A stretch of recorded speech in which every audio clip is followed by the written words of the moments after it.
Con todas las preguntas como equipaje, la curiosidad y la perseverancia como acompañantes, y el destino como trayecto, la de la humanidad es la historia de una búsqueda, del empeño en descubrir una realidad de la que formamos parte, pero cuya naturaleza no alcanzamos a comprender.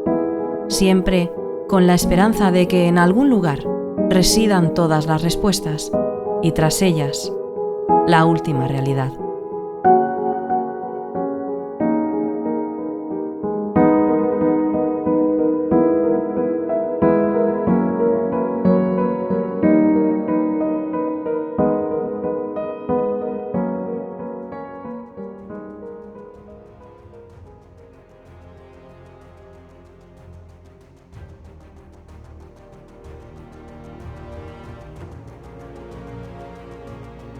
Hace muy poco, la última realidad cumplió 5 años. En abril de 2020, cuando la humanidad vivía uno de sus momentos más extraños, la pandemia por el COVID-19 y con ella el histórico confinamiento, un programa titulado Conversaciones con el otro lado daba inicio a esta aventura. Desde entonces, la propuesta ha sido muy clara: apostar por el aprendizaje de la mano de aquellos que tienen la generosidad de compartir su perspectiva, esa que les ha proporcionado su experiencia o su trabajo. Ello ha desembocado en un enriquecedor desfile por el que han pasado tanto testigos de lo extraño como divulgadores e investigadores. Por eso, si en su momento creamos la subserie Testigos de lo Increíble, es de justicia que hagamos lo propio con aquellos que por alguna razón decidieron adentrarse en el estudio de lo que se resiste a ser explicado. Así pues, desde ahora y bajo el título El misterio y sus gentes, vamos a proponernos seguir demostrando que detrás del viaje del investigador se encierran claves y secretos que bien merecen nuestra atención. Amigos, sed todos bienvenidos a la última realidad. Comenzamos.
Como os decía, iniciamos esta nueva subserie de programas a los que vamos a titular El misterio y sus gentes, y comenzamos con alguien que creo que no necesita de presentación alguna. Todos lo conocéis, ya que tanto su voz como su rostro y desde luego su nombre son sinónimo de una trayectoria indiscutible y que conocéis perfectamente. Pedro Amorós, bienvenido a La Última Realidad. Pues bien hallado, querido Chus. Un placer estar contigo aquí en tu programa y, por supuesto, con todos tus espectadores. Muchísimas gracias por tu presentación. Muchas gracias, querido. Gracias a ti por aceptar la propuesta, que además tengo que decir que Pedro no tiene ni idea de qué vamos a hablar. Supongo que se lo imaginará, pero tampoco me lo ha preguntado. Quizás de misterio, pero bueno, podríamos hablar de algo parecido. Y también tengo que reconocer que estas entrevistas van a tener un poco también esa característica, es que yo tampoco sé muy bien esto por dónde va a ir. Vamos a empezar de alguna forma y luego ya veremos qué pasa, que yo sé que a Pedro eso también le gusta. Me encanta. Y sobre todo que vaya llevar por la aventura. Claro que sí. Pues si te parece voy a empezar haciéndote una pequeña encerrona, pero es una encerrona yo creo que bonita, espero. La intención es esa al menos. Porque tiene que ver con algo que dijiste hace muchísimos años en un programa de televisión. Lo vamos a recuperar ahora, un pequeño corte. dijiste algo que desde ese momento, te lo prometo que es así, yo pensé algún día le tengo que preguntar a Pedro si sigue pensando lo mismo o si sigue sintiendo lo mismo. Además, es algo que creo que todos los que de un modo u otro estamos vinculados al misterio hemos pensado tantas veces. Así que si te parece vamos a recuperar ese corte y lo comentamos. Claro que sí. ¿Y para qué sirven estas respuestas? Eso Andrés, es la pregunta que nosotros mismos nos hacemos. Yo llevo muchos años investigando esto y digo, bueno, ¿y para qué? ¿Y con qué fin? ¿Y cuántas veces nos hemos cogido, Sinesio y yo, y digo, bueno, Sinesio, ¿hasta dónde tenemos que llegar? ¿Cuál es el fin de todo esto? Qué recuerdos, Chus. Lo primero que hemos comprobado es que Pedro está mucho más joven ahora que hace 25 años, que es aproximadamente el tiempo que ha pasado desde aquel día, desde aquel programa. Para quien esté un poco despistado, le pongo en situación. Lo que hemos visto ahora es un corte muy pequeñito de un programa que el tiempo ha convertido en mítico. La otra realidad, que no hay que confundir con este, que se llama La Última Realidad, y en el que Pedro era bastante habitual, ¿no? Acudiste a varios de aquellos programas. Sí. Creo que fue el último programa que dirigió y presentó en televisión el gran Fernando Jiménez del Oso. Luego hizo otras cosas, pero yo creo que en televisión fue lo último, en la desaparecida Canal Now también. Sí. Y fíjate, Pedro, por fin te puedo hacer esa pregunta. Tú hablas en ese pequeño corte de esos porqués, o uno de esos porqués que acompañan al investigador, al divulgador. Ahí cuando Andrés Aberasturi os hurgaba a todos, ¿no? Os metía cizaña ahí para meteros caña, como se dice popularmente. Sí. Y tú reconocías esos porqués, ¿no? Decir, bueno, ¿y esto exactamente a dónde me lleva? Calculo que son 25, 26 años los que han pasado desde entonces. Sí. ¿Te sigues haciendo esa misma pregunta? O tal vez el tiempo te ha dado ya respuestas al respecto, de algún modo. No, es muy interesante. Te agradezco la pregunta porque, primero, me ha hecho muchísima ilusión ver ahí el programa y tal, y recuerdo muy bien a Andrés. Andrés, aunque hacía el papel de escéptico, él, bueno, siempre dejaba abierta una posibilidad a que todo lo que fuera ignoto y extraño se pudiera de algún modo algún día manifestar y demostrar, ¿no? Y yo creo, fíjate, Chus, yo creo que con el tiempo, poco a poco he ido situando un poco el esclarecimiento de esa cuestión. Yo siempre me he planteado cuál era el destino de un investigador. Porque yo soy un investigador, tú me conoces, sabes que yo investigo desde hace 40 años aproximadamente. E investigo para intentar buscar una realidad. Yo soy un buscador del misterio.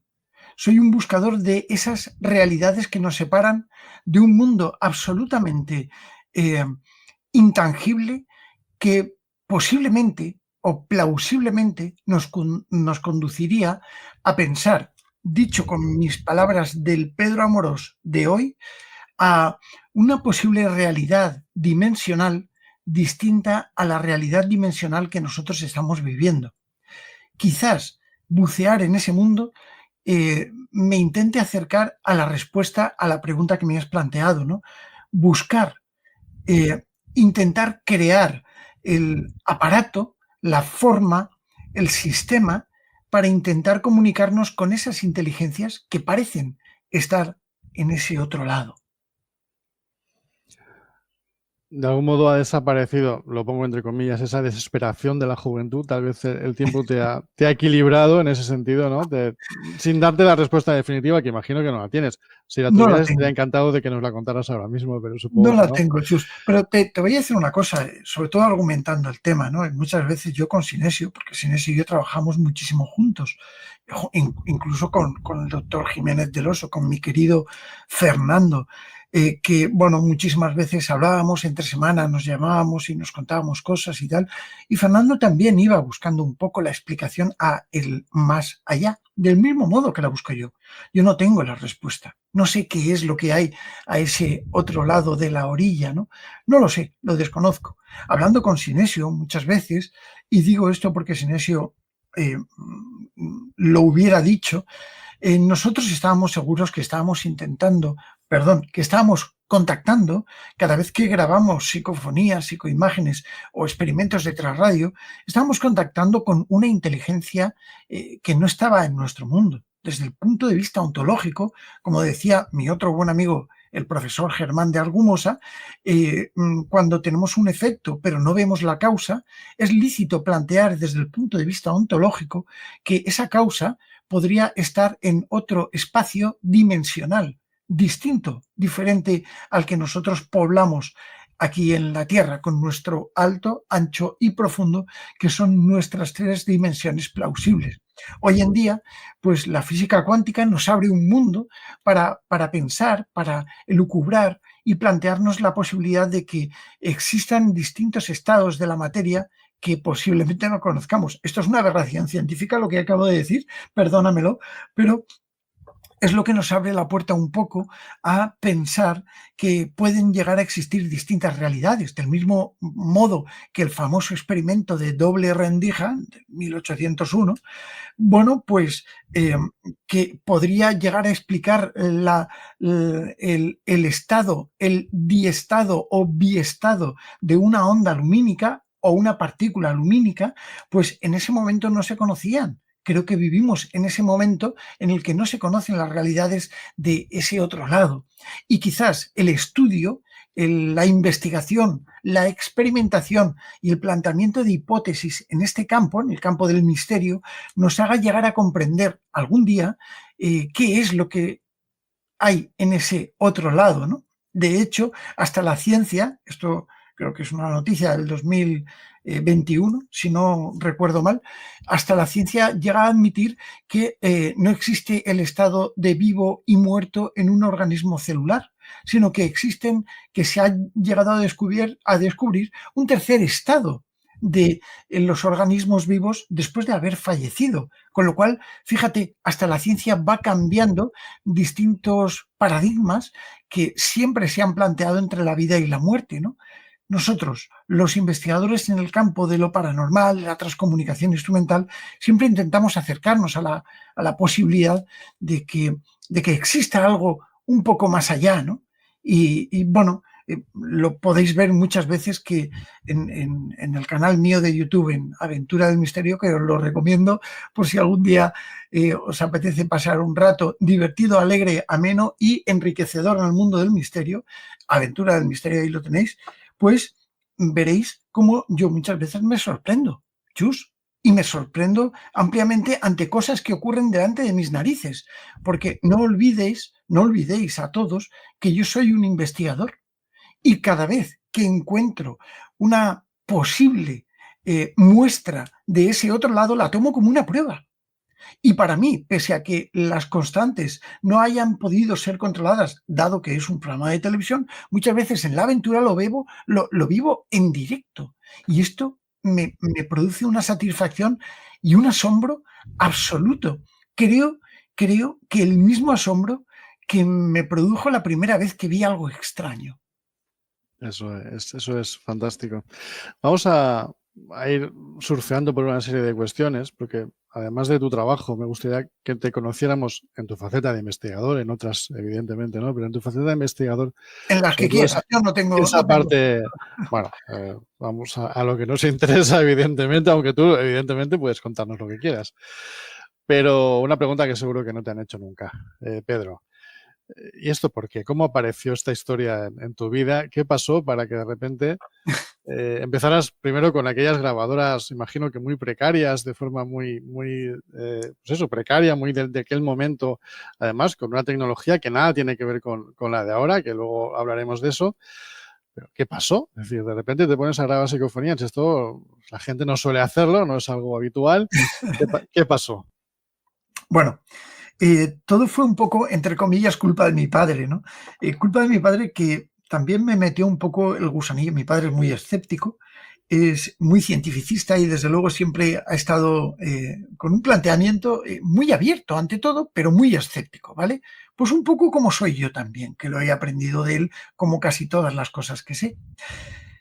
Dicho esto, yo recuerdo un día, con 12 años, a mí el misterio siempre me ha gustado, ¿vale? Desde pequeño he sido un enamorado de la ciencia. Un enamorado de la ciencia. La he llevado en mi corazón y en mi cabeza. Y eso son cosas muy importantes. Recuerdo que con 6, 7 años yo ya tenía mi primer telescopio y miraba las estrellas. Hoy en día realizo astrofotografía y me sigue gustando. Tengo 13 telescopios y soy un fanático de todo. Microscopios. Si vinieras a mi estudio verías varios microscopios. Te podría decir, bueno, 12, 13, 14, 15 microscopios, no lo sé, tengo muchos, porque cada vez me gusta acercarme a lo macro y a lo micro. Me gusta, de algún modo, estudiar cuál es la esencia de las cosas. Me encanta el mundo de la ciencia. Me encanta la biología, la microbiología, de ahí los microscopios, ¿no? Me encanta la paleontología, me encanta la arqueología. Todo lo que acaba en gía me gusta, porque soy un amante de las ciencias, ¿no? Y esto me ha llevado a comprender lo poquito que sé y lo ansioso que estoy de buscar explicaciones. Esto me ocurrió con 12 años. Yo recuerdo que cayó un libro en mis manos, un libro que mi padre tenía en su biblioteca, una enorme biblioteca, y lo sigue teniendo, porque mi padre está muy vivo de momento y gracias a Dios tocó madera, ¿no? Para que sea así muchos años. Yo recuerdo que cogí ese libro, lo abrí, y era un libro pequeño en el que venía un artículo de un tal Friedrich Jürgenson. Este hombre contaba cómo desde el año 1959 él se había encontrado un misterio alucinante. Él decía que contactaba con la nave de los muertos. Claro, yo digo, bueno, un momento, ¿cómo que contactaba con la nave de los muertos? ¿Esto qué es? Estuve hablando con mi padre me explicó lo que eran las psicofonías, y yo recuerdo haber visto entre los regazos de mi padre algún programa de Fernando hablando de las psicofonías, en aquel entonces mal denominadas psicofonías, y si quieres lo podemos explicar, pero sí que me llamó muchísimo la atención que se pudieran captar voces con una simple grabadora. Yo recuerdo que tenía un aparato, que es este que hay aquí, este concretamente, que, bueno, lo tenía mi padre allí en la biblioteca, donde tenía todos sus libros y tal, y lo sigue teniendo. La grabadora está aquí. Pusimos un par de micrófonos una noche y entonces, bueno, insisto, 12 años, ¿vale? Pensar un niño de 12 años que se está enfrentando a una grabación de lo paranormal. Y te digo esto porque yo creo que tú lo comprenderás. Estamos retrotrayéndonos a tiempos antiguos, donde la gente no sabía lo que era una psicofonía. La gente les llamaba cacofonías a las psicofonías. No sabía lo que era el estudio de un fantasma. Germán de Argumosa estaba en sus principios prácticamente, bueno, sí, acababa en el 82, acababa de haber publicado algo sobre el tema de la psicofonía con la presencia de Fassbender con motivo de la investigación de las caras de Belmez, año 1972, ¿vale? Claro, he dicho 82, pero no, era 1972. Me ha adelantado unos cuantos años, una década, así como el que no dice la cosa. Pero a mí eso me gustaba, quería experimentarlo, porque pese a que mi razonamiento era científico, no era cerrado. Y es por ello por lo que esa noche pusimos en la biblioteca este aparato a grabar durante 30 minutos. Esto no se debe hacer ahora, porque son grabaciones controladas de 2 minutos, 3, como mucho, pero cuando terminó la grabación, esos 29 minutos, 30 minutos de la cinta, por una cara, fuimos a escucharlo y aproximadamente guardamos silencio. Mi padre y yo nos retiramos al salón, guardamos silencio y en el silencio de la noche yo iba notando lo que se escuchaba, ladrido, el tren que pasaba por la lejanía, un ruido, una moto que había pasado, había hecho un ruido. Estamos hablando de que en San Vicente del Raspey, que es el pueblecito donde yo vivía y vivo, pues era un pueblecito muy pequeño. Hoy en día ya tiene unos cuantos habitantes más, pero antes, desde mi casa, que era el único edificio que había de 3 plantas, se veía todo el pueblo. Eran pueblos de casas bajas, había muy poco sonido. Las 12 y pico de la noche, 12 y 20, y en eso escucho una voz de mujer que dice mamá. Bueno, yo creo que fue más la cara de sorpresa de mi padre, que me asustó, que la propia voz, porque mi padre se quedó absolutamente helado. Recuerdo que esa noche dormí con la sábana por encima diciendo, bueno, ¿esto qué es lo que es?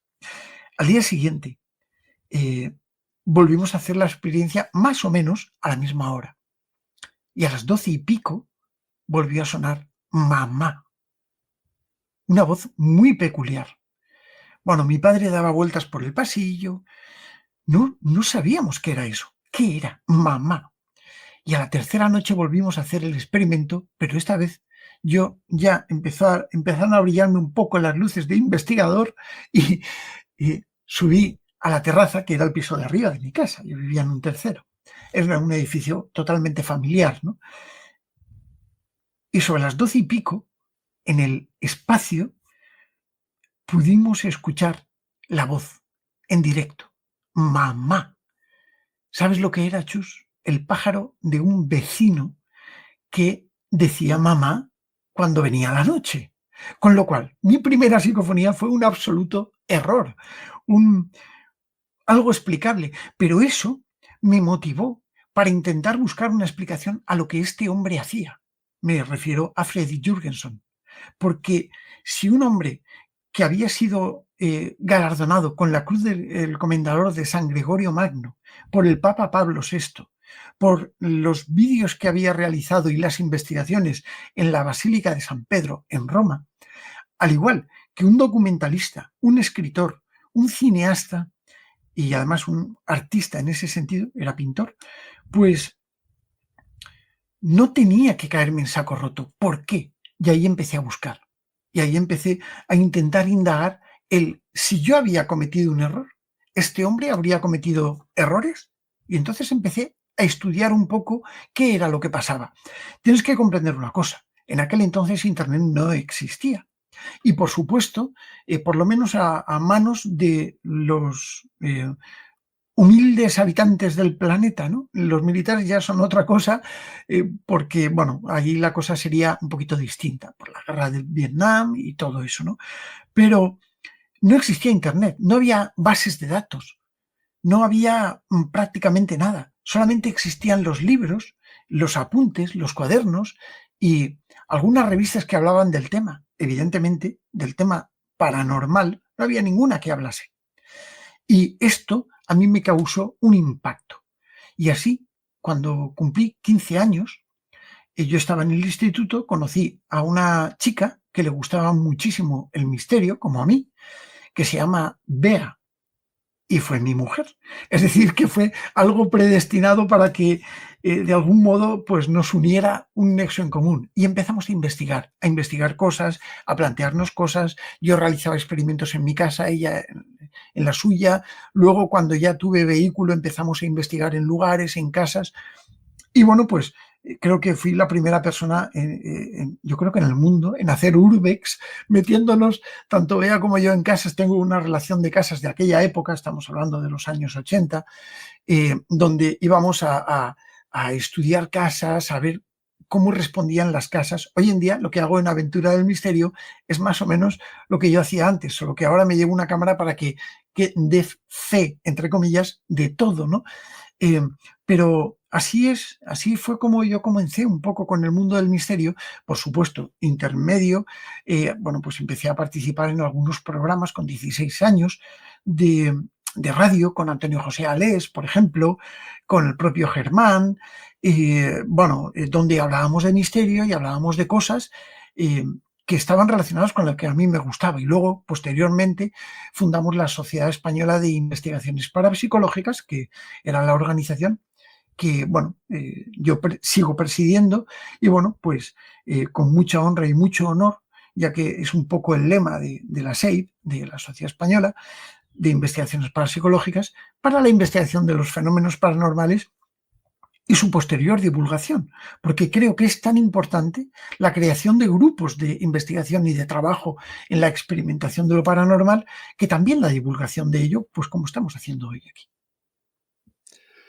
Vamos a retomar el tema psicofonías, transcomunicación instrumental en general y transcomunicación más en general todavía, pero antes de entrar en ello, has estado hablando de, bueno, hemos nombrado a Fernando Jiménez del Oso, has nombrado a Sinesio Darnell, que creo que en las imágenes que hemos puesto no se ve, pero estaba ahí. Estaba.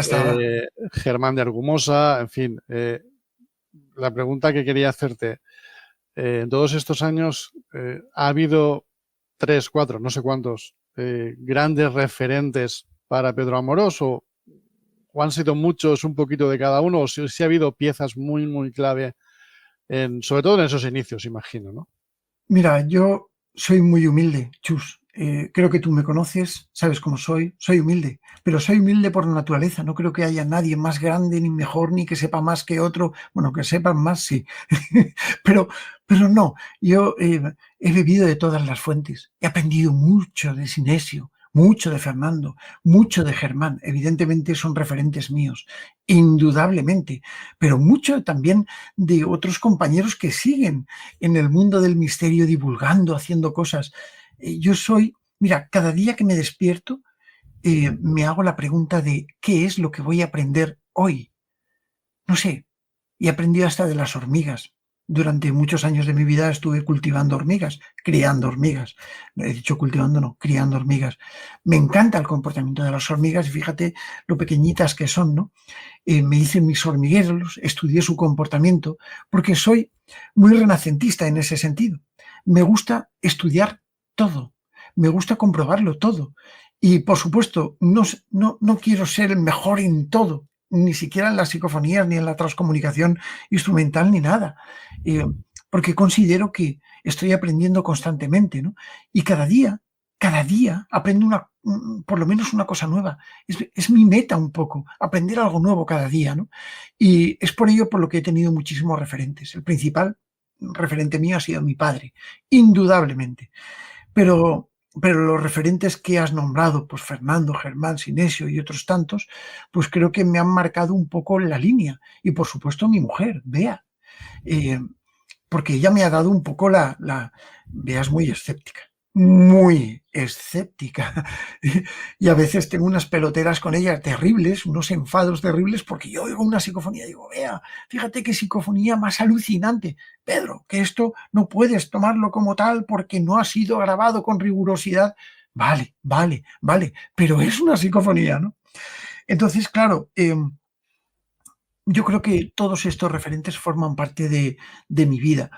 Algunos han formado, como nuestros queridos que ya no están con nosotros, y otros, incluso otros fuera de España, como Sinkowski, por ejemplo, el que fue el fundador del término transcomunicación instrumental, y otros tantos, Alex Schneider, por ejemplo, del cual, bueno, pues tuve la suerte de conocerle y de cartearme precisamente en la ciudad de Valencia.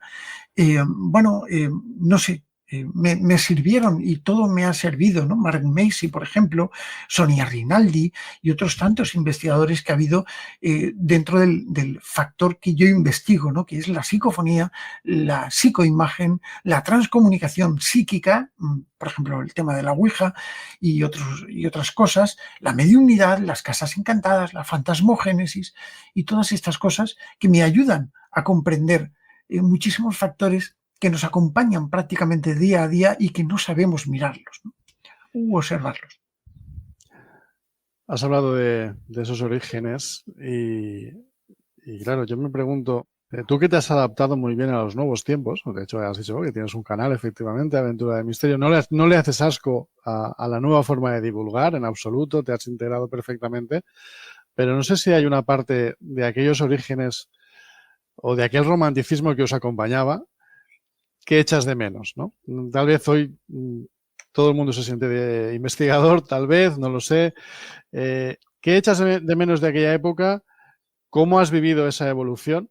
Que ha sido larga y que lo sigue siendo y lo seguirá siendo mucho más. Pero ¿cómo lo has vivido? ¿Qué echas de menos? ¿Y qué crees que ahora aporta la nueva forma de comunicar? Pues mira, una de las cosas que echo de menos es el ser desconocido. El ser desconocido.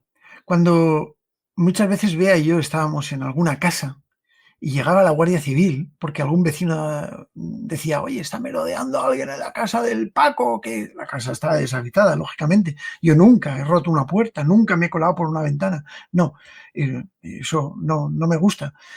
Pero si la puerta está abierta y quiero grabar y experimentar, y a veces, bueno, venían, me decían, hola, tal. Hoy en día, muchas veces voy y si se ha presentado la Guardia Civil, que en alguna ocasión ha ocurrido, pues los guardias me seguían y decían, ostras, está Pedro Amorós aquí investigando tal, y me decían sitios. A ver, lo agradezco mucho, porque si divulgas, tienes la espoleta detrás, o esa espada de Damocles de que te conozca todo Dios y que seas también, o puedas ser, cabeza de turco, como también me ha ocurrido en el mundo del misterio, ¿eh? Y a mí se me han metido mucho conmigo simplemente por ser el presidente de la SEIP o ser el Pedro Amorós conocido, pero a veces el ser desconocido, el no tener que llevar una cámara detrás para grabar, me daba mucha libertad. Eso lo echo de menos. Las noches que yo me he pasado en Belmez de la Moraleda con mis colegas, pues eso, allí con nubes impactantes de humo, de tabaco, lógicamente de tabaco, y de experimentos que también llevábamos, pues esto lo echo de menos, sin necesidad de tener una cámara para grabarlo todo, ¿no? Y hoy en día eso lo echo de menos, ¿no? ¿Por qué? Pues porque yo soy consciente de que, por ejemplo, Aventura del Misterio, pues es un canal que necesita contenido. Y yo quiero seguir haciéndolo, porque el objetivo de Aventura del Misterio es historia, cultura y misterio, donde está la divulgación, donde por lo menos, sé que hay muchos colegas que lo hacen, hay un investigador de verdad, un buscador de esas realidades que dice las cosas como son o como las veo yo. Y mis colegas, no vamos a mentir, yo no acepto la mentira, no acepto el fraude, no entra dentro de mi cabeza. Y cuando veo canales por ahí que están mintiendo, que están moviendo cosas con hilos, que hacen simplemente para tener likes y suscriptores, yo me cago en la leche, con perdón. Pero no lo acepto. Y yo, salga o no salga, voy a contar lo que hay. Si hay, hay, y si no hay, no hay. Vale, es entretenimiento, está claro, porque si no, no funcionaría. Pero voy a contar lo que hay y quiero que por lo menos la gente que nos está viendo, pues tenga una línea, una guía de decir, bueno, pues si Pedro a lo mejor guarda silencio en las grabaciones psicofónicas es porque no se debe hablar. Y es así como yo lo hago. E intento contar el porqué, lo que me motiva a mí a pensar, por ejemplo, lo que te he dicho del tema de los estadios dimensionales, o bien de los campos electromagnéticos que estoy investigando, o bien de esas psicofonías que rompen lo que es la barrera de la lógica y de la cordura y parecen mostrarnos momentos o ecos, y digo ecos que no son ecos, de lo que era un pasado. Entonces, claro, yo quiero transmitir y quiero divulgar, y creo que es uno de los motivos por los que se creó también la Sociedad Española de Investigaciones Parapsicológicas. Pero claro, necesariamente he de echar de menos esos momentos en los que yo estaba tirado en un sillón, con los pies encima de una mesa camilla, grabando psicofonías con mis colegas, y al día siguiente teníamos que levantarnos a las 7 de la mañana, habiéndonos acostado a las 4 de la mañana, grabando psicofonías, viendo fenómenos, estudiando los fenómenos. Claro, esto no es televisivo, porque no se puede, y bien lo sabes, esto no puede llegar a transmitirse en un medio o en un canal de YouTube en el que tú estás haciendo un espacio continuado de una secuencia de qué es lo que va pasando, porque la investigación paranormal a veces es aburrida. Y si te tienes que coger, estar escuchando, rebobinando y escuchando in situ qué es lo que está pasando, pierdes mucho tiempo, se hacen eternas. Esto, desde el punto de vista de YouTube, pues sería, por ejemplo, algo incomprensible. La retención de audiencia se te iría y entonces no tendría sentido, ¿no? Y es por ello por lo que sí, me gustaba cómo pasaba la cinta. Me gustaba en los grabadores de cinta, de bobina abierta incluso. Me gustaban los cassettes normales que utilizábamos antes.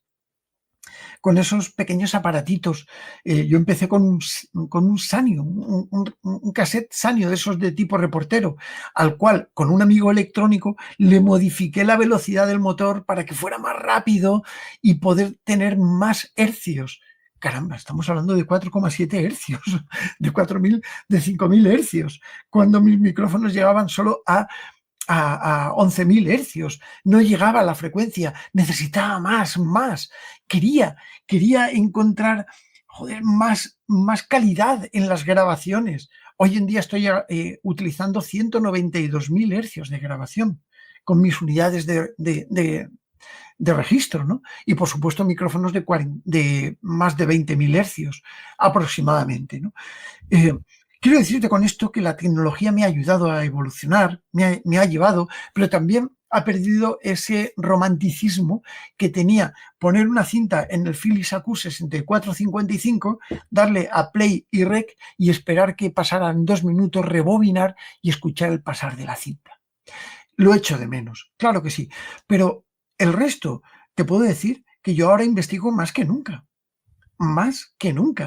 Y bueno, tengo cientos, si no miles de investigaciones realizadas en distintos lugares de la geografía mundial, porque me he movido pues en países como Inglaterra, como Israel, como Egipto, Cuba, América, Estados Unidos, Norteamérica. Me he movido por muchos sitios y sitios que todavía me quedan para poder ver qué es lo que aguarda un poco más allá, a ver si experimento algo.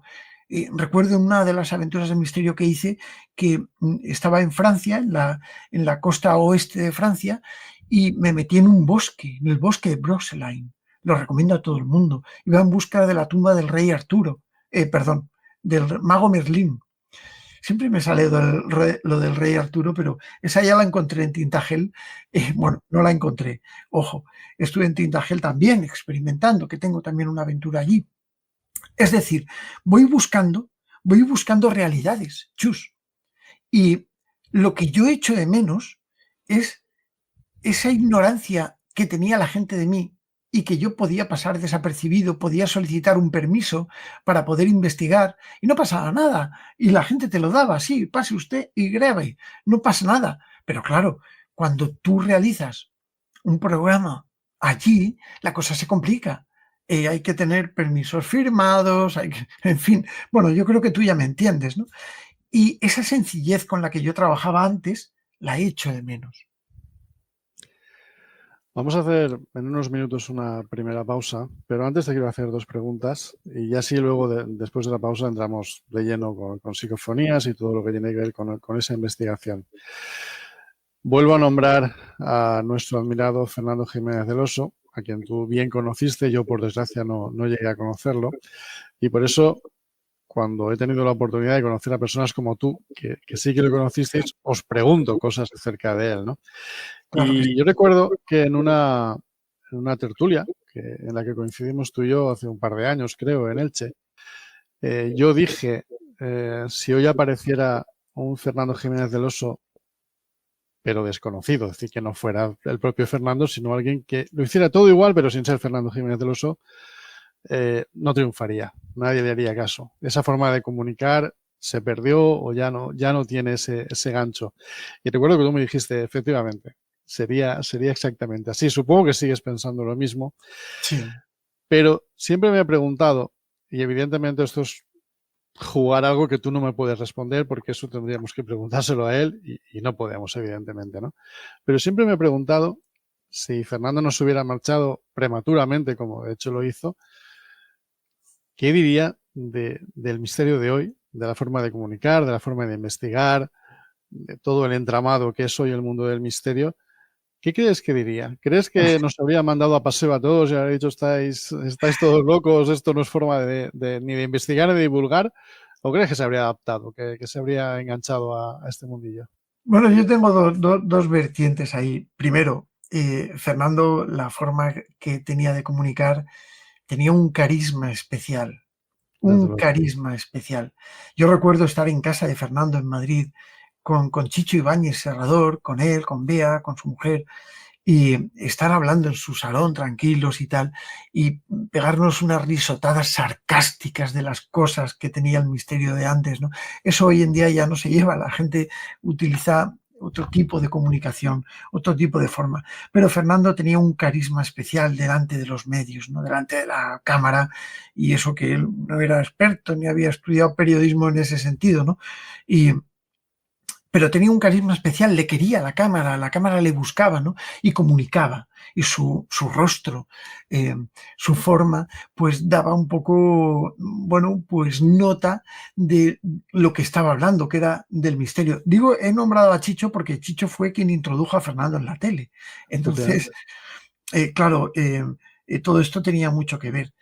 Yo creo que Fernando hubiera hecho dos cosas. Si ahora despertase de su sueño eterno entre este mundo físico y de algún modo empezase a ser consciente de qué es lo que hay, primero pegaría un zapatazo encima de la mesa y diría: estáis todos locos, sois unos capullos. Eso era, yo creo que era o hubiera sido su forma de expresión. Y lo segundo, yo creo que se hubiera adaptado. Fernando no era tonto y Fernando sabía perfectamente por dónde iban las líneas. La forma de transmitir que tenía Fernando era una forma de transmitir antigua. Hoy en día los jóvenes, que al fin y al cabo es el futuro, no aguantan eso. ¿Sabes cuál es el tiempo de retención en los shorts de YouTube, por ejemplo, o en los TikTok? Un segundo. Un segundo. Un segundo. Un segundo. Como tú no captes la atención de la gente que te ve en un segundo, hacen un sweep up y te suben. Y fuera, o sea, ya están muertos.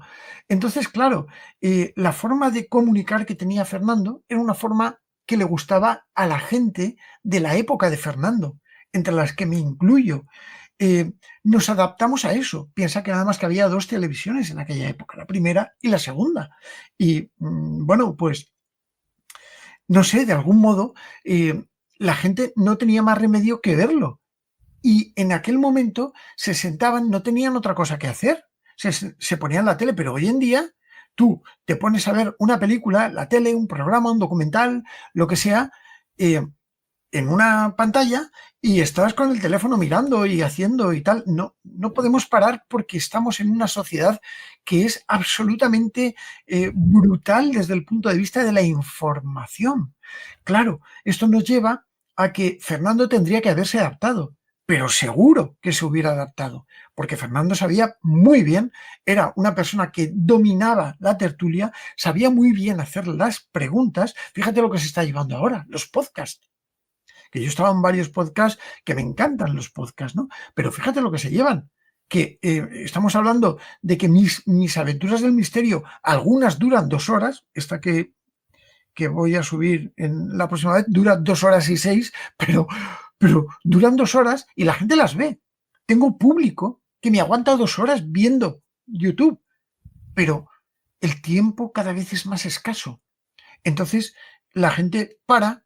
YouTube se ha dado cuenta de eso y ahora si tú te metes en YouTube y estabas viendo un vídeo, cuando vuelves al vídeo te lleva al punto donde te quedaste. Y eso lo han hecho precisamente para favorecer el uso de largo contenido o contenido de larga duración. En mi caso, 2 horas de aventura del misterio es mucho tiempo y hay gente que las ve y hay muchísima gente que la ve, ¿no?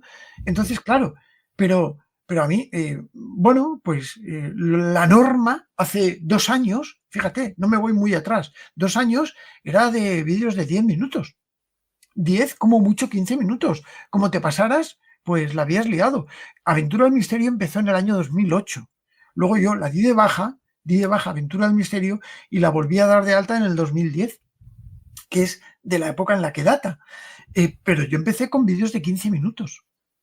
Yo quería hacer documentales, hasta que me di cuenta que los documentales se los voy a dejar a la BBC y a la tele, y yo me voy a dedicar a hacer mis realities y mis cosas que me gustan y que me gustan a mí. Y si le gustan a mi gente, pues fantástico, yo encantadísimo, ¿no? Por eso, la forma de, o sea, un programa de largo contenido como los que hacía Fernando, tendría que haberlo adaptado. Y a Fernando le hubiera costado, creo que un poco, pues adaptarse a la metodología que lleva tan rápido lo que es YouTube, ¿no? O a lo mejor no. O a lo mejor hubiera creado los podcasts de hoy, ¿no? Que estoy absolutamente convencido de que, bueno, pues habrás visto podcasts, hay gente haciendo podcasts constantemente y cada vez atraen más, ¿no? Entonces, claro, se hubiera adaptado. Pero fíjate, Chus, que los tiempos cambian. Lo que hoy estamos hablando de que necesitamos hacer vídeos, ¿qué tal? Mañana puede no gustar. Y a lo mejor a la gente puede gustarle vídeos de 2 segundos. O puede gustarles vídeos de 5 horas. Entonces, lo que hay que hacer, creo yo, y lo que yo haría en lugar de Fernando, digo de Fernando como de otros tantos profesionales que nos puedan estar viendo ahora y que digan, oye, yo también soy profesional, ¿no? Es lo que uno quiera. Si tú eres como eres y lo demuestras ante una cámara, sea lo que sea, dure lo que dure, sea como fuere, a tu gente le va a gustar, porque la gente no siempre va a ver el tipo de contenido, que sí que es verdad que van a ver el tipo de contenido, se llama nicho. La gente va a ver a la persona que ocupa ese nicho. Y esa forma, yo creo que Fernando, como profesional y divulgador del mundo del misterio, creo que pionero en España, pues evidentemente se hubiera adaptado a saber entenderla, a saber conocerla. Ahora sí te hago la última pregunta antes de esa pausa y luego ya nos metemos con la transcomunicación. Sociedad y misterio. La forma en que la sociedad en general, tanto amantes del misterio como no amantes del misterio y detractores del misterio, que también los hay, como bien sabes, ¿esa relación ha cambiado desde hace 20, 30 años ahora? ¿O la relación de los que estamos en el misterio con los que están fuera ha tenido siempre las mismas tensiones o los mismos comentarios, las mismas críticas? ¿Ha cambiado? Ha cambiado mucho. Ha cambiado, no mucho, muchísimo. Cuando yo empecé con esto, y me retrotraigo hace un montón de años, pues casi 40 años, ya te digo, te puedo decir que la gente no sabía lo que era una psicofonía.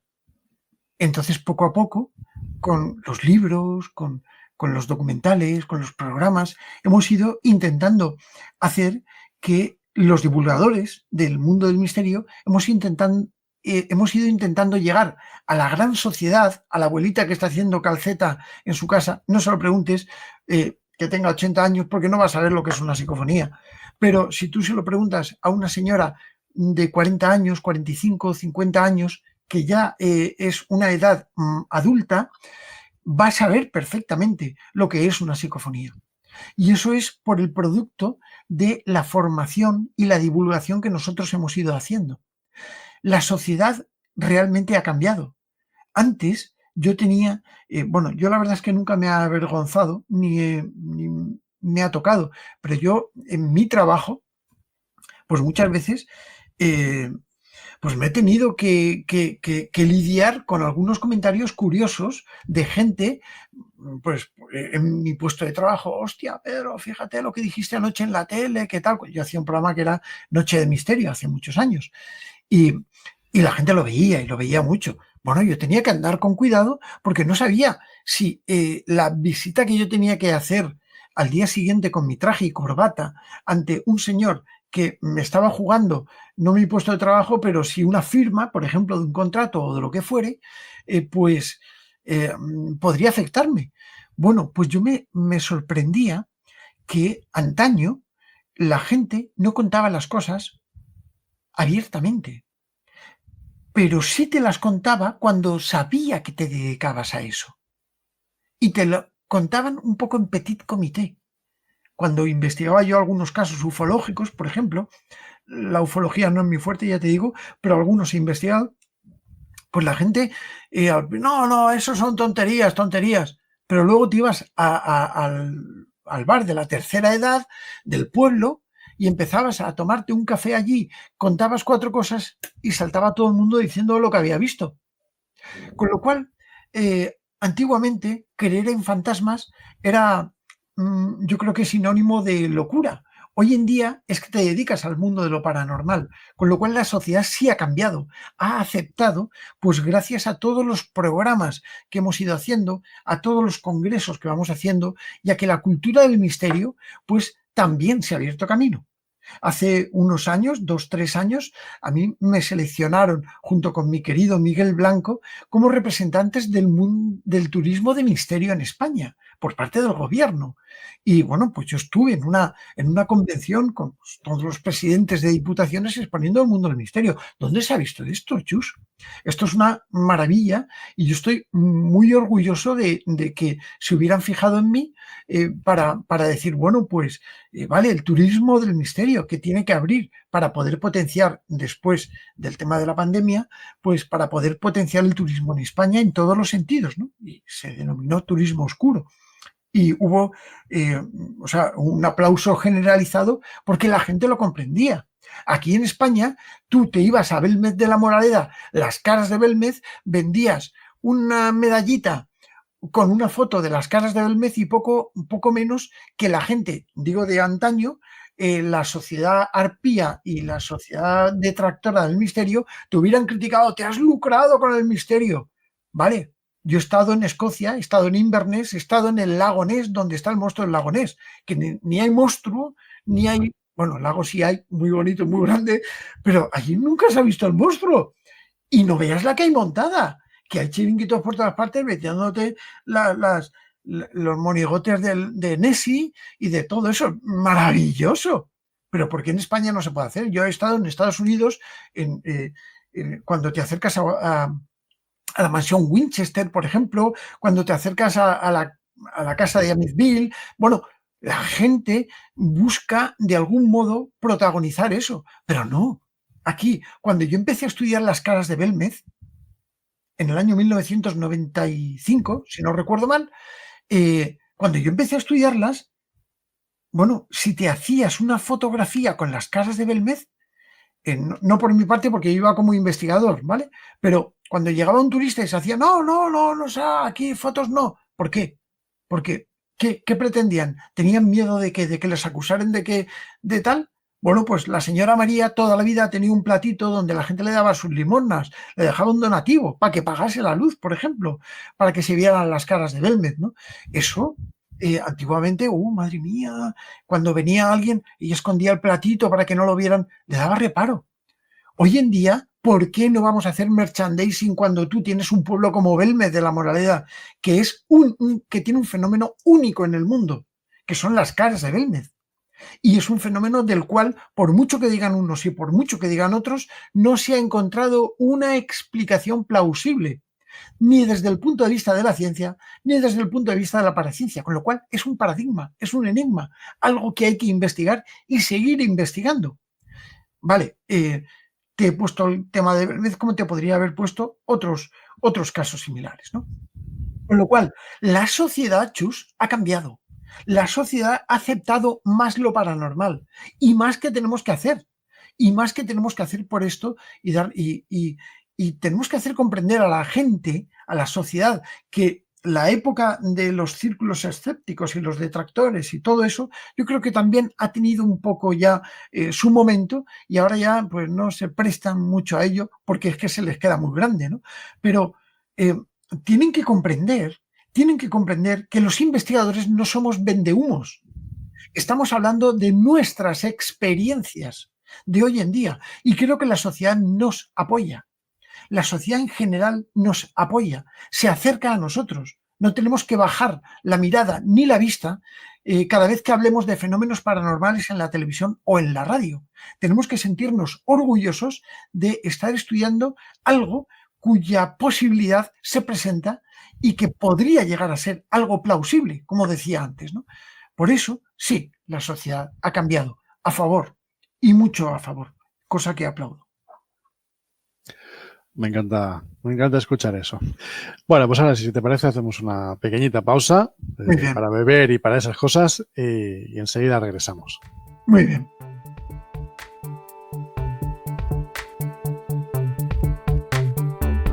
Habitantes de Lucová y todo el que se acerca, asiste a misa sentándose junto con un fantasma de escayola en la bancada mientras toman la comunión y oficia misa el señor párroco. La imagen es increíble, es icónica, la de ver compartiendo, y se entienda ahora lo que voy a decir, vivos y muertos, una misa oficiada. Ella tendría que quedarse con lo que ella sienta, porque es que si tú le empiezas a decir a un testigo lo que ha visto, es que lo estás envenenando, es que eso no es así, es que él sabe lo que ha visto y esas sensaciones que le habrá transmitido y ya está. Es porque si no es que le estás poniendo la pierna encima, es que no estás dejando avanzar a esa persona. Todo ese escepticismo no te sirve de nada cuando en esas paredes de ese callejón oscuro ves que hay unas rendijas que te llevan hacia otra parte y que puedes quitar esos ladrillos y que puedes acceder a otras realidades. Estás escuchando La Última Realidad con Chus JC.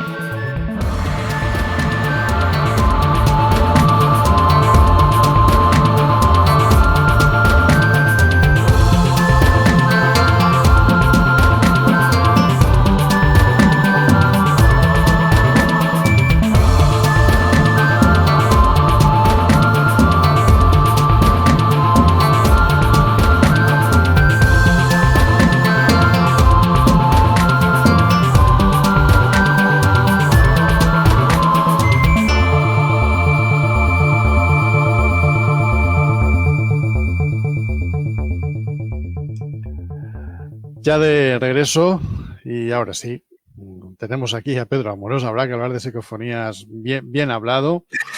Y voy a hacer otra de esas preguntas que nunca te ha hecho nadie, Pedro. Lo que pasa es que antes decías que ahora ya todo el mundo sabe que es una psicofonía, y es cierto, pero yo diría que en parte, porque yo a ti te voy a pedir que me definas qué es una psicofonía, pero si se lo pido a cualquier otra persona, habrá quien sí, pero la mayoría dirá, bueno, sí, esa cosa de ir a grabar y que los muertos hablan y no sé qué, ¿no? Un poco así en plan casero, pero caramba, Pedro Amorós, imagino que sí tiene una definición clara de qué es una psicofonía o de qué no es también, que es otra forma de definirlo, pero tú mismo hacías referencia a la otra parte de la pregunta. Has hecho referencia a ese otro modo, parece que más correcto, de llamar a psicofonías, que es parafonía. Entonces aprovecho la ocasión. ¿Por qué es más correcto parafonía? Y llamémoslo de una forma u otra, ¿qué es exactamente? O a día de hoy los investigadores que estáis de lleno en ello, ¿cuál es esa definición exacta de qué es una psicofonía? Bueno, la definición de psicofonía podríamos decir que se trata de una voz de origen paranormal. Fíjate qué sencillo. No tenemos explicación al por qué, ni al cómo, ni a qué son. Ellos se autoidentifican como los difuntos que se comunican con nosotros. Ellos, ¿vale? Yo no puedo afirmarlo porque no puedo demostrarlo desde el punto de vista técnico, desde el punto de vista práctico. Pero sí es verdad que el comportamiento de una psicofonía es una voz que se obtiene en pleno silencio con un control riguroso de grabación donde el experimentador realiza una pregunta y algo parece contestarlo. Algo que no está presente y algo que tampoco tiene una presencia ni incidencia directa en tiempo real con el momento de la grabación. Con lo cual tenemos ese origen paranormal de las psicofonías. Al fin y al cabo, la palabra psicofonía viene bautizada, yo creo que por un error. La psicofonía se descubrió oficialmente en el año 1959 por Friedrich Jürgenson, en el 12 de junio, donde él empieza a grabar y bueno, pues graba como un sonido de una cascada caer y tal, donde en un bosque quería grabar el canto de los pájaros, ¿no? Posteriormente grabó la voz de su difunta madre y esas voces que le acompañaban prácticamente donde fuere. Yo creo que están más en relación con la persona que con el lugar, pero todo influye, ¿no? ¿Por qué se llama psicofonía y no parafonía? Bueno, si has visto alguno de mis libros, yo tengo 3 libros dedicados al mundo de la psicofonía. Psicofonía Voces del Más Allá, Psicofonías ¿Quién hay ahí?, que lo edité con Fernando, Y luego el gran libro de las psicofonías, que lo edité con Planeta, que es el último libro que escribí sobre el tema, un libro que tiene 800 páginas. Bueno, se llama psicofonía porque la gente comprende lo que es el término psicofonía, porque estamos acostumbrados a oír psicofonías, pero y yo creo que la sociedad, la señora de 40 y tantos años que te comentaba antes, que está escuchando la radio y oye psicofonías, vale, pero esa señora que no está relacionada con el mundo del misterio oye parafonía y no sabe muy bien de qué se trata. Psicofonía viene de un término adoptado por Raymond Bayles en el año 1956, cuando él pensaba que el pensamiento de un medium, de Flynn, podría llegar a quedarse registrado en un disco de vinilo de 72 revoluciones por minuto. Cuando presentó este planteamiento a la Sociedad de Investigaciones Psíquicas de Estados Unidos, poco menos que se rieron un poco de él, pero fue publicado. A consecuencia de esto, en castellano, en español, el término psicofonía se adopta por algo que puede llegar a provenir de la mente y que puede llegar a hacer una incidencia sobre un sistema de grabación. Viene de la partícula de psico, mente, fonos, audio, ¿vale? Sonido. Sonido producido por la mente, cosa errónea, porque sabemos perfectamente que se han grabado psicofonías con experimento de doble ciego. Yo esto lo utilizaba para, veis que son dos pletinas iguales, para realizar el doble ciego, donde la presencia del experimentador no era necesaria. Hoy en día es mucho más sencillo, no se necesitan pletinas para hacerlo, pero esto es lo que yo utilizaba antiguamente. En mi casa es como un museo, ya te lo digo, de todo lo que he ido utilizando y todos los aparatejos que tengo, ¿no?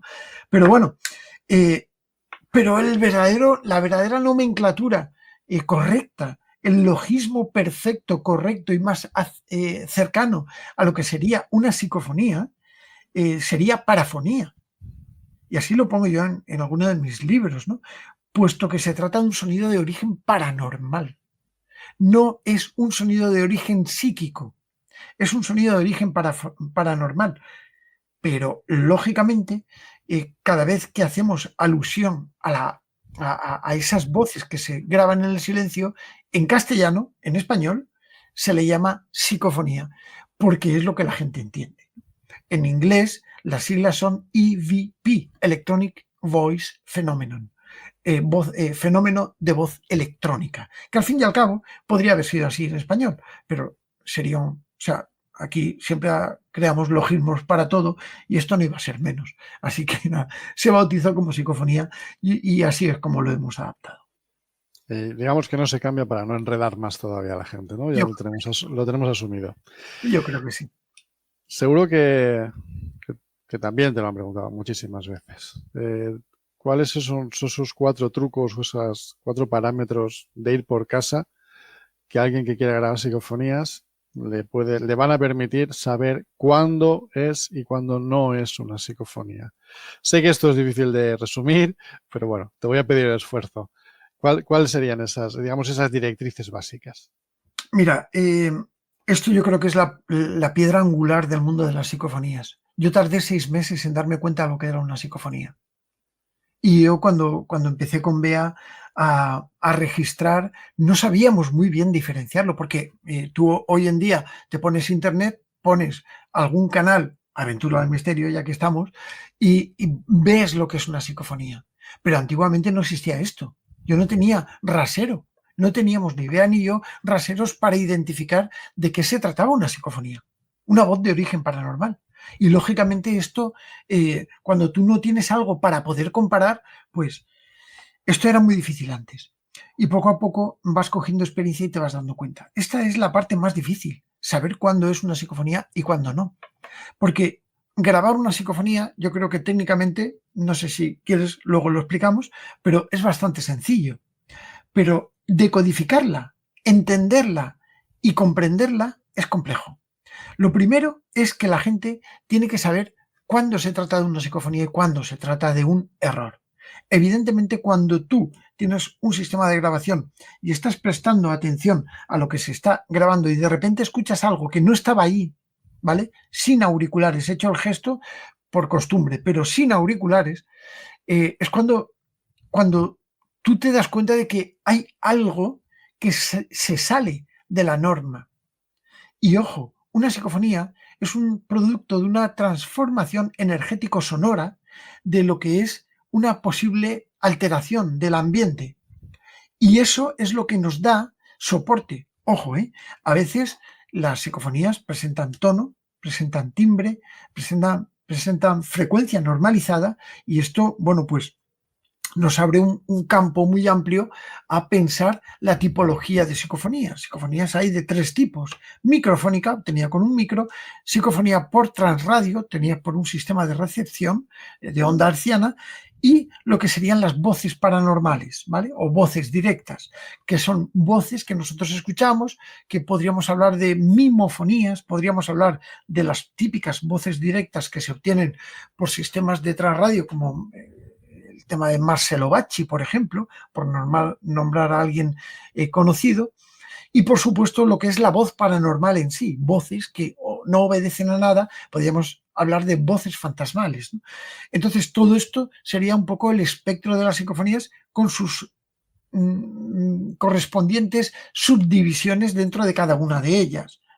La psicofonía microfónica tendría la psicofonía espontánea, la que se produce con sonido límite, y la que se introduce mediante la transformación de una cola de ruido, una cola de voz, una cola de algo que ha generado un sonido, y se produce una amplificación de la frecuencia, ¿no? Yo creo que todo esto es lo que nos sitúa en qué es una psicofonía, ¿no? Intentar comprender qué es una psicofonía, sobre todo dedicar tiempo a entenderlas, dedicar tiempo a comprender cuál es el significado, el posible significado, y ver qué es lo que hay detrás, ¿no?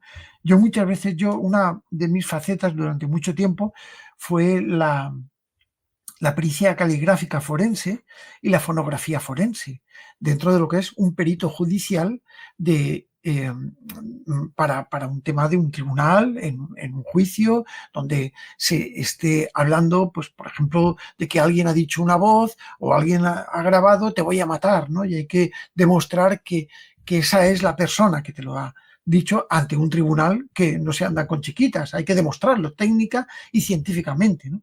Evidentemente, aquí intervienen muchos parámetros en juego, están en juego muchos parámetros para poder llegar a comprender qué transformación puede llegar a tener una onda sonora, que es la voz emitida por una persona. Del mismo modo se estudian las psicofonías. Primero, hay que acostumbrarse al funcionamiento de la psicofonía en sí. Hay que ver cómo están, y para ello, pues ya te digo, hay que ver muchas grabaciones, ver cómo se graban, ver qué es lo que hay, por supuesto sin alteración, y por supuesto cuando tú obtienes una psicofonía notable, no necesita tratamiento.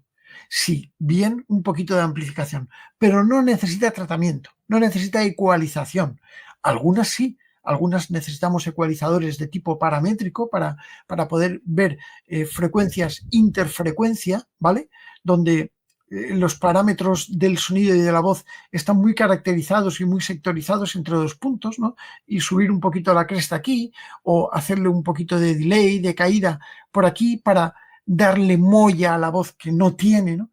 Puesto que son la mayor parte de ellas producto de una transformación energético-sonora, ¿no? Es decir, la energía ni se crea ni se destruye, solo se transforma. Y esa pauta, esa ley, esa norma, tenemos que llevarla al campo de la psicofonía. Fíjate, Pedro, yo escuchándote, y evidentemente no es la primera vez que te escucho, pero sí es la primera vez que puedo comentar lo que acabas de decir. Es decir, un poco la creencia popular es que cualquiera puede grabar psicofonías, que entiendo que grabarlas sí, pero tal y como tú lo estás explicando, otra cosa es interpretarlas, otra cosa es analizarlas. Es decir, eso de que cualquiera puede irse un fin de semana e intentar grabar psicofonías no es exactamente así. Hace falta una preparación importante. Es verdad. Mira, la gente Bueno, vuelvo otra vez y con perdón, pero no quiero hablar tanto de Aventura del Misterio, pero cuando ves No hay mis no hay ningún problema. Muchas gracias. Cuando tú ves que yo me voy en una aventura, pues te das cuenta de que voy grabando, no todo lo que saco es bueno. Es decir, pues por ejemplo, en el tema psicofónico, en esta última aventura que voy a subir, pues los resultados no son buenos. Yo expongo lo que hay. Antiguamente nosotros caracterizábamos que las psicofonías eran de dos tipos, las psicofonías que pueden hacerse públicas y las que no. Que no dejan de ser psicofonías, pero que son psicofonías de experimentación, donde se puede llegar a producir una psicofonía muy buena, pero que a ti te costaría mucho escuchar. Y si a ti te costaría, a lo mejor que estás acostumbrado, pues a lo mejor a una señora que está en su casa viendo la tele, cuando tú pones esa psicofonía, pues no la va a escuchar. Y entonces va a decir, madre mía, cuánta tontería. No la va a escuchar. Entonces, claro, coger una psicofonía, para eso se establece una tipología. Yo las clasifico de 0 a 10, según la calidad de obtención y la inteligibilidad, es decir, la comprensión que tiene. Porque muchas veces pueden ser muy fuertes en intensidad, en decibelios, y luego tener una interpretación muy mala, porque no ha absorbido suficiente o porque hay una deformación en la propia formación de la onda sonora, etcétera, ¿no? Entonces, claro, cuando tú vas a escuchar una psicofonía, hay mucha tipología por ahí en medio, ¿no? Pero hay algo fundamental, y es que cuando intentas, puedes llegar a obtener. No siempre se obtienen resultados. Yo te digo que estuve 6 meses para grabar mi primera psicofonía, pero no porque no hubiera grabado, sino porque no sabía escucharlas. Y eso es un punto muy importante a tener en cuenta, porque yo creo que psicofonías siempre ha habido y siempre habrá. Creo que es algo por la propia naturaleza del ser humano que nos acompaña. Y aquí entramos en un juego muy importante que yo creo, no sé si tenías esta pregunta prevista, pero es muy importante. Y esto yo lo hablaba con una querida amiga mía que se llama Sol Blanco Soler, que yo creo que la conocerás. Y yo estaba, claro que sí, del grupo EPTA, maravilloso, fundado por nuestro querido padre Pilón, ¿no? Pues yo, hablando con ella, hace algún tiempo, me dijo, Pedro, ¿cuándo vas a salir del armario y vas a decir que eres tú el que atrae a las psicofonías? Y claro, estamos hablando un poco en torno a que el propio experimentador es sujeto paciente dentro de la experimentación. Nosotros, los seres humanos, yo creo que influimos. Nuestra capacidad psíquica. La parapsicología estudia las ondas PSI, ondas psíquicas, capacidades paragnósticas, capacidades paranormales, fenómenos psi kappa, fenómenos psi gamma, y una alternativa de fenómenos que evidentemente están relacionados con el mundo de lo paranormal. Por supuesto, el ser humano influye. No es necesario, experimento doble ciego, no es necesario que estemos, y se captan psicofonías.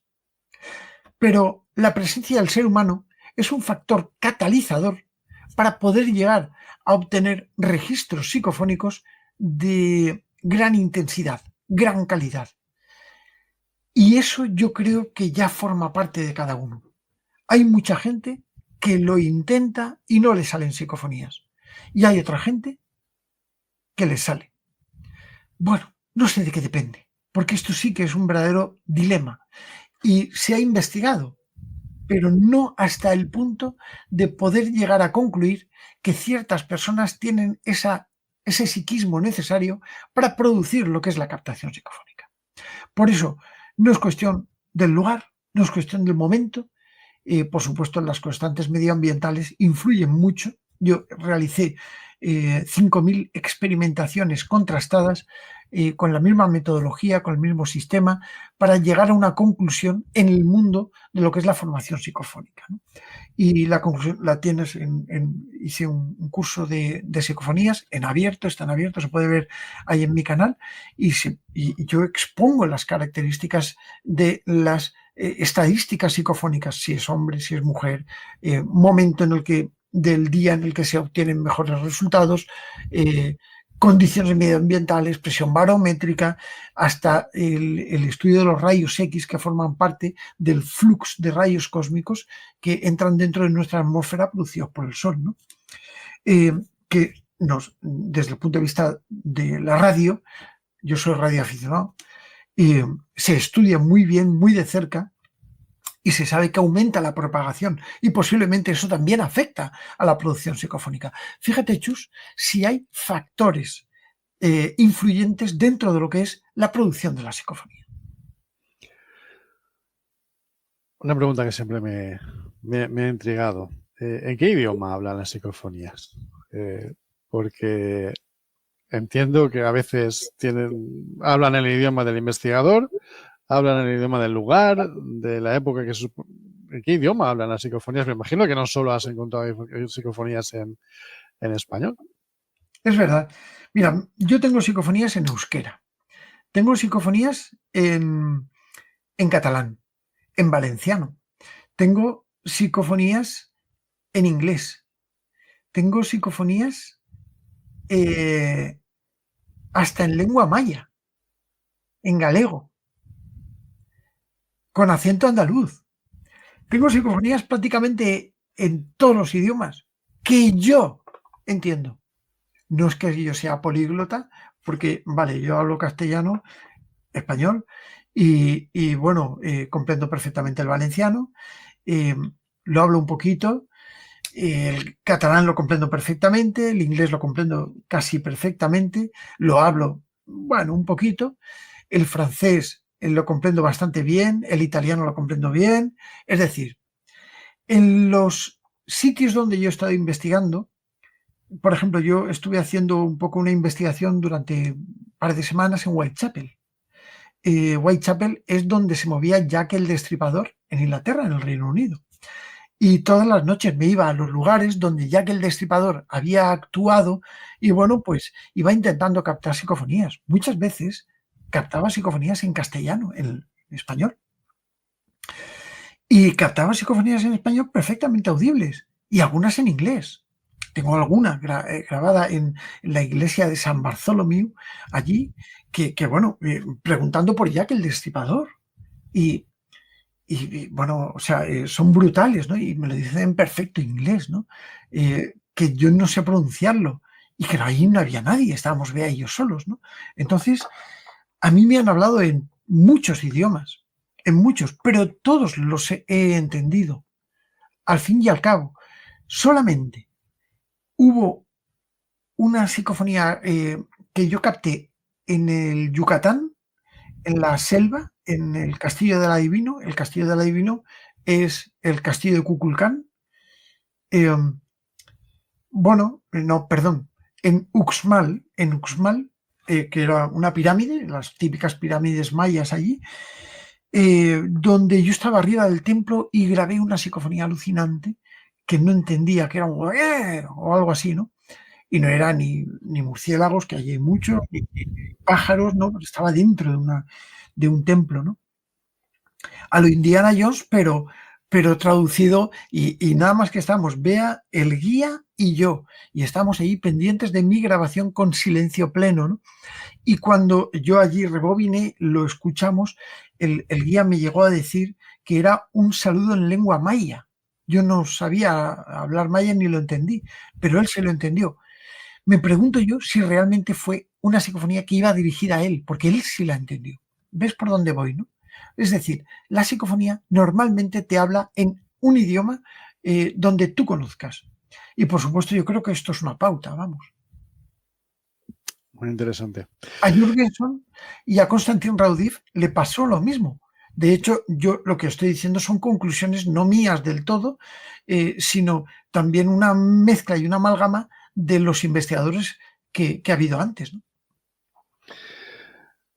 Pero vamos a salirnos a una habitación lateral, porque Bueno. este corte que yo he rescatado al principio del programa trataba de un tema que por aquel entonces se trataba y que yo, pues igual ando un poco despistado, pero tengo la sensación de que como si hubiera desaparecido. Aquel programa trataba sobre psicoimágenes, que eran como las una especie de primas hermanas o mayores, no lo sé, o hermanos mayores de las psicofonías, o al menos en ese momento pretendían serlo, ¿no? Era un poco aquello de no solo los escuchamos, sino que ahora además se dejan ver. ¿Qué pasó con las psicoimágenes? Porque yo sé que tú también en su momento investigaste esta cuestión. Claro, y lo sigo investigando. De hecho, bueno, no tanto. Ahora estoy enfocándolo porque estoy en proceso de experimentación ahora mucho con otro sistema, ¿no? Me preocupa mucho, es transcomunicación instrumental, es lo que yo estudio. La psicoimagen se descubrió por Klaus Schreiber en el año 1976, donde casi como por error, casi como siempre que ocurren las cosas, pues quedaron grabadas una serie de imágenes de rostros de familiares suyos que habían estado. Por supuesto, no digo por error porque realmente fue bastante dirigido su investigación, ¿no? Porque partía de lo que era el fenómeno de la psicofonía. Pero quiero decirte con esto es que era un fenómeno que se utilizaban televisores de pantallas curvas de los antiguos, ¿no?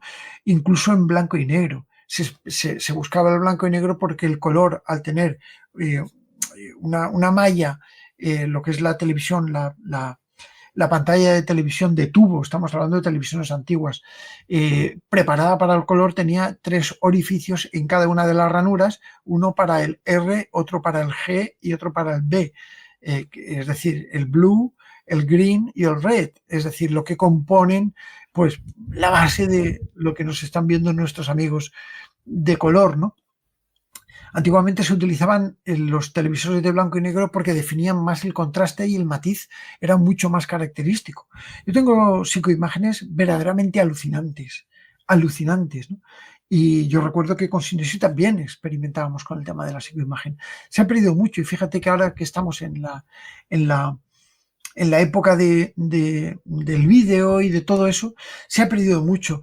¿Por qué se ha perdido mucho? La verdad es que no lo sé. Ha habido mucho engaño, mucha falsedad con el tema de la psicoimagen, mucha falsedad, mucha gente que ha querido llamar la atención y han retocado, bueno, pues con el efecto de solarización antiguo, que he revelado fotografía porque soy fotógrafo de los antiguos, con el revelado en blanco y negro, y yo me hacía mis carretes y todo eso. Yo sé lo que es solarizar una imagen, ¿no? Hoy en día con el Photoshop coges una cara, le pones efecto solarizar y ¡pop! Ya lo tienes. Y tienes una psicoimagen. Es tan sumamente sencillo realizar una falsificación de una psicoimagen y a un técnico, y más con las IAs hoy en día, qué miedo me dan, ¿no? Es tan sumamente sencillo, yo creo que la gente no se quiere meter en esos terrenos porque realmente o muestras cómo se ha obtenido punto por punto una psicoimagen, o la gente te puede decir que te inventas el tema de la imagen. Y esto me ha pasado a mí, no a mí concretamente, pero sí a un colega mío, y lo he vivido en sus carnes, y eso no mola nada. Eso de que estás investigando, obtienes una imagen y luego...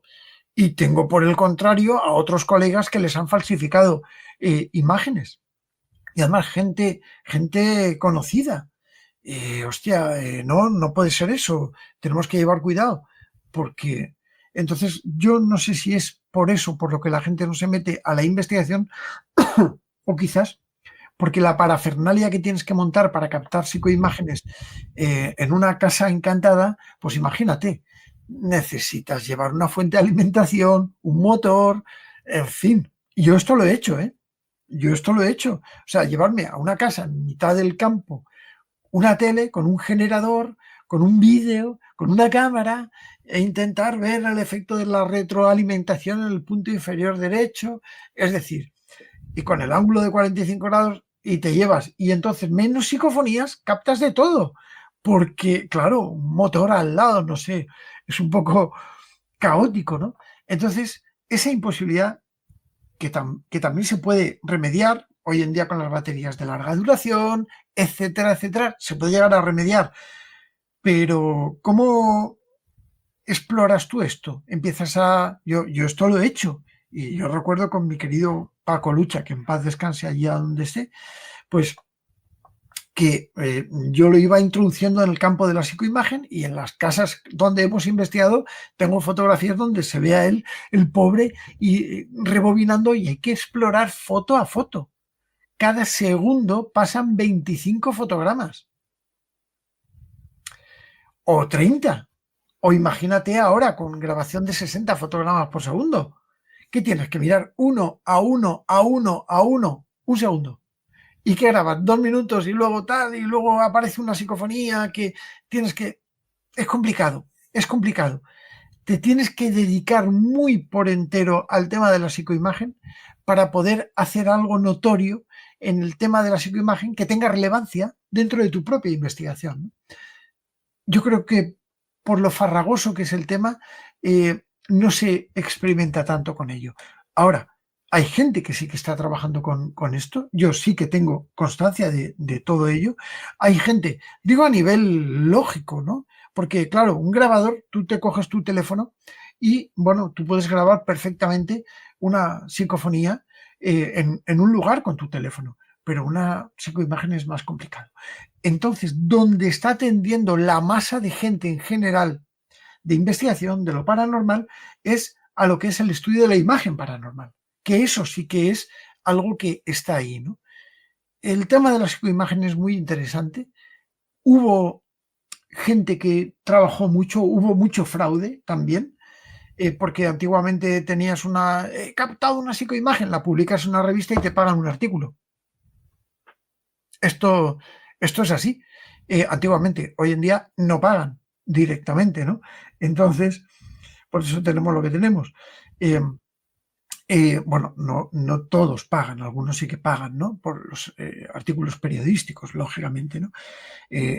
Generalizado un poco. Pero sí es verdad que no sé, es tan sencillo de falsificar una imagen para una psicoimagen que, no sé, da pereza el hecho de pensar que eso puede ser. No obstante, yo te puedo decir que tengo psicoimágenes alucinantes que he captado yo y que muy probablemente, bueno, pues tenga algo que decir yo dentro de un tiempo, porque estoy estudiando un nuevo sistema, una nueva pauta de trabajo que puede acercarnos un poquito más a la realidad del mundo de la psicoimagen. Se nos van a quedar muchos temas pendientes, con lo cual ya prepárate ya para regresar más pronto que tarde. Yo cuando quieras. Pero hay una pregunta que, bueno, que de hecho enlaza con un programa que hicimos aquí hace ya, pues, no recuerdo si hace un par de años, 3, no lo sé. El tiempo se nos va a mucha velocidad. Es verdad. Que yo titulé El peligro de abrir puertas a lo desconocido, ¿no? Trataba pues de lo que el título expresa claramente, ¿no? ¿Es peligroso llamar a esa puerta de la que no sabe nunca uno quién va a salir, quién va a responder? Yo recuerdo que en aquel programa lo comparábamos con la famosísima Ouija, que yo sé que tú utilizas, con lo cual entiendo que no le haces ascos, como hay tantas personas que le tienen ese miedo, ese terror o esa leyenda negra que la acompaña. Y también hablábamos de hasta qué punto hay diferencia entre intentar captar psicofonías y hacer una Ouija. Si la hay o no la hay, no lo sé. Yo entiendo que no, o que es demasiado parecido. Pero bueno, volviendo a la pregunta que ahora quiero que tú me respondas. ¿Es peligroso? Y si lo es, ¿hasta qué punto es peligroso o cómo puede uno moverse con cierta cautela? Bueno, la respuesta va a ser muy corta. Cuando tú a un niño de 6 años le das las llaves de un coche automático para que no se le cale, le arrancas el coche y le dices, conduce, ¿qué puedes esperar? Lo más probable es que tenga un accidente. Seguro. Cuando tú a un taxista le das, digo un taxista o un transportista que es un profesional de la conducción, le das unas llaves de un coche automático y dejas que lo lleve, ¿qué puedes esperar? Que salga ileso. Por ello, creo que el mundo de lo paranormal es muy cercano y similar a el saber con qué te estás enfrentando y qué es lo que estás haciendo. A ojos de un profano, un cuchillo puede ser un arma o puede ser un útil, depende de cómo lo utilices. Con lo cual yo creo que en el mundo de lo paranormal ocurre lo mismo, tanto en la psicofonía, como en la ouija, como en la mediunidad, como en el estudio de las casas encantadas.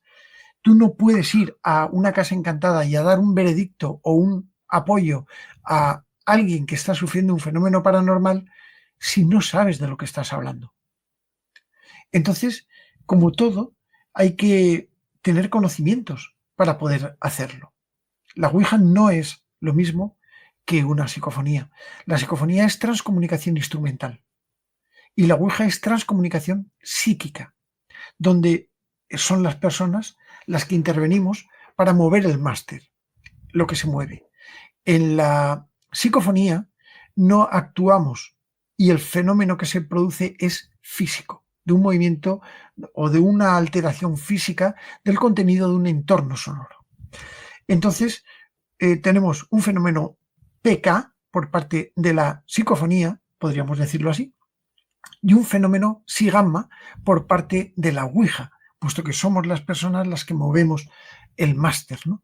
Otra cosa es que como tú el máster no lo mueves a voluntad, lo que puede es que la fuerza, energía, inteligencia, entidad, espíritu, como queramos llamarle, que interceda, se comunica con los experimentadores y los experimentadores involuntariamente ejercen un movimiento en el máster capaz de traducirse como los mensajes que se van deletreando, ¿no?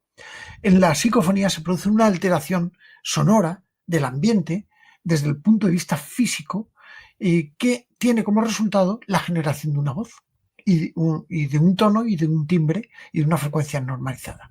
Por eso uno es transcomunicación instrumental y el otro es transcomunicación psíquica. Pero a nivel de peligro, ¿consideras que es más peligroso uno que otro? ¿O depende? Estamos en lo mismo, en el uso que sepas darle? Absolutamente. Tú me has visto en algunas aventuras del misterio realizar la ouija. ¿Has visto que haya algún problema? Bueno, ahora tenemos un tema con una especie de brujo que se ha colado, que está atormentando a nuestra querida Carol. En fin, unas historias las dejo ahí porque la siguiente entrega todavía no se ha publicado y ahí está. En fin, que no pasa nada. No pasa absolutamente nada. Solo pasa lo que uno quiere obtener. Como tú hagas efecto llamada, en el mundo psíquico, en el mundo de lo trascendental, te va a venir lo que tú llames. Si tú vas a un sitio con una cruz de San Benito o con un tetragramatón que tengo yo aquí, por ejemplo, ¿no? Vale, la cruz de San Benito, vale, yo la llevo, pero a mí no me sirve de nada, porque yo sé que no me van a hacer nada. Yo tengo mi coraza, mi escudo, mi decreto ante eso. Y eso funciona. Entonces, a mí no me va a alterar el contenido de una experimentación, ni por supuesto, a ver, toco madera, ¿vale? Que no me pase, porque estas cosas están. Que te vayas a ir a hacer una investigación y que te posea un demonio, pues la verdad es que es muy difícil. ¿Qué puede ocurrir? Bueno, vale, no sé, ahí lo dejo. Pero que te ocurra realmente, no sé. ¿Cuántas casas encantadas he estado yo en mi vida? Bueno, no sé cuántas encantadas, pero en esas casas viejas donde aparecen y haciendo ouija y todo eso, pues ya lo ves, en cientos. Y gracias a Dios, pues todavía estoy vivo y estoy muy feliz como una perdiz. Es decir, estoy bien, no pasa nada. Ahora, mi concepto cambiaría si yo estoy depresivo. Mi concepto cambiaría si yo tengo una alteración mental o tengo una alteración de cualquier tipo que me pueda llegar a someter en un momento dado en la experimentación. Entonces sí es peligroso. Yo creo que ha quedado muy claro. Vamos a hacer una segunda pausa y iba a decir que nos vamos a olvidar de las psicofonías. No, evidentemente puedes sacarlas siempre que quieras, pero sí vamos a darle una última vuelta de tuerca ya breve. Para hacerte 4 o 5 preguntas que creo que nos van a ser también muy interesantes. Prometo ser más breve, ¿eh? No hay ningún problema. Volvemos en un par de minutos. Muy bien.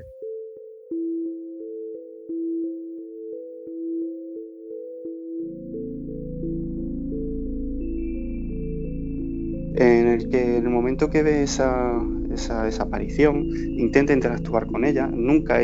Esta persona nunca es consciente de que está viendo un fantasma hasta que no se acerca y esa aparición desaparece, ¿no? Y de repente se quedan paradas las dos bolas, porque la otra ya recuperó, ya no era tan grande como cuando la explosión, recupera el tamaño como más pequeño, y vuelven las dos como a explotar y se ponen de color rojo. Y al cabo de un ratito sonó un golpe, pero súper fuerte, y venía de la parte que tenía como una especie de armarito en el salón. Y el monje siguió andando por su camino, y él también, y el amigo también, y a los 5 o 6 o 7 pasos, mi amigo mira para atrás y no había monje ni había nadie, había desaparecido. Que ya te digo, yo estaba consciente, abrí los ojos, estaba muy asustado, mucho miedo, porque no me podía mover para nada, y de repente había una figura blanquecina, era forma de mujer. Yo al principio, los primeros segundos, pues creía que era mi mujer, pero luego me di cuenta que no. Incluso esa figura vi que tenía un pelo largo, por eso digo lo de la mujer, y se acercó a mí y con una mano me tocó la frente. Estás escuchando La Última Realidad con Chus JC.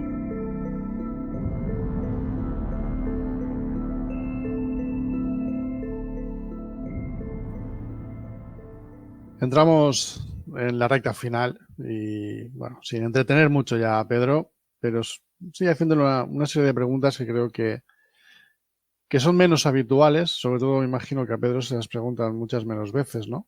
Imagino que el bombardeo siempre tiene que ver con las psicofonías, aunque veo que no te hartas, lo llevas perfectamente bien, no te satura. Era una de esas preguntas que tenía en mente, pero claro, a los 2 minutos me he dado cuenta que era absurdo hacértela, porque veo que te sigue apasionando como debe ser. Por supuesto. Te sigue apasionando el tema.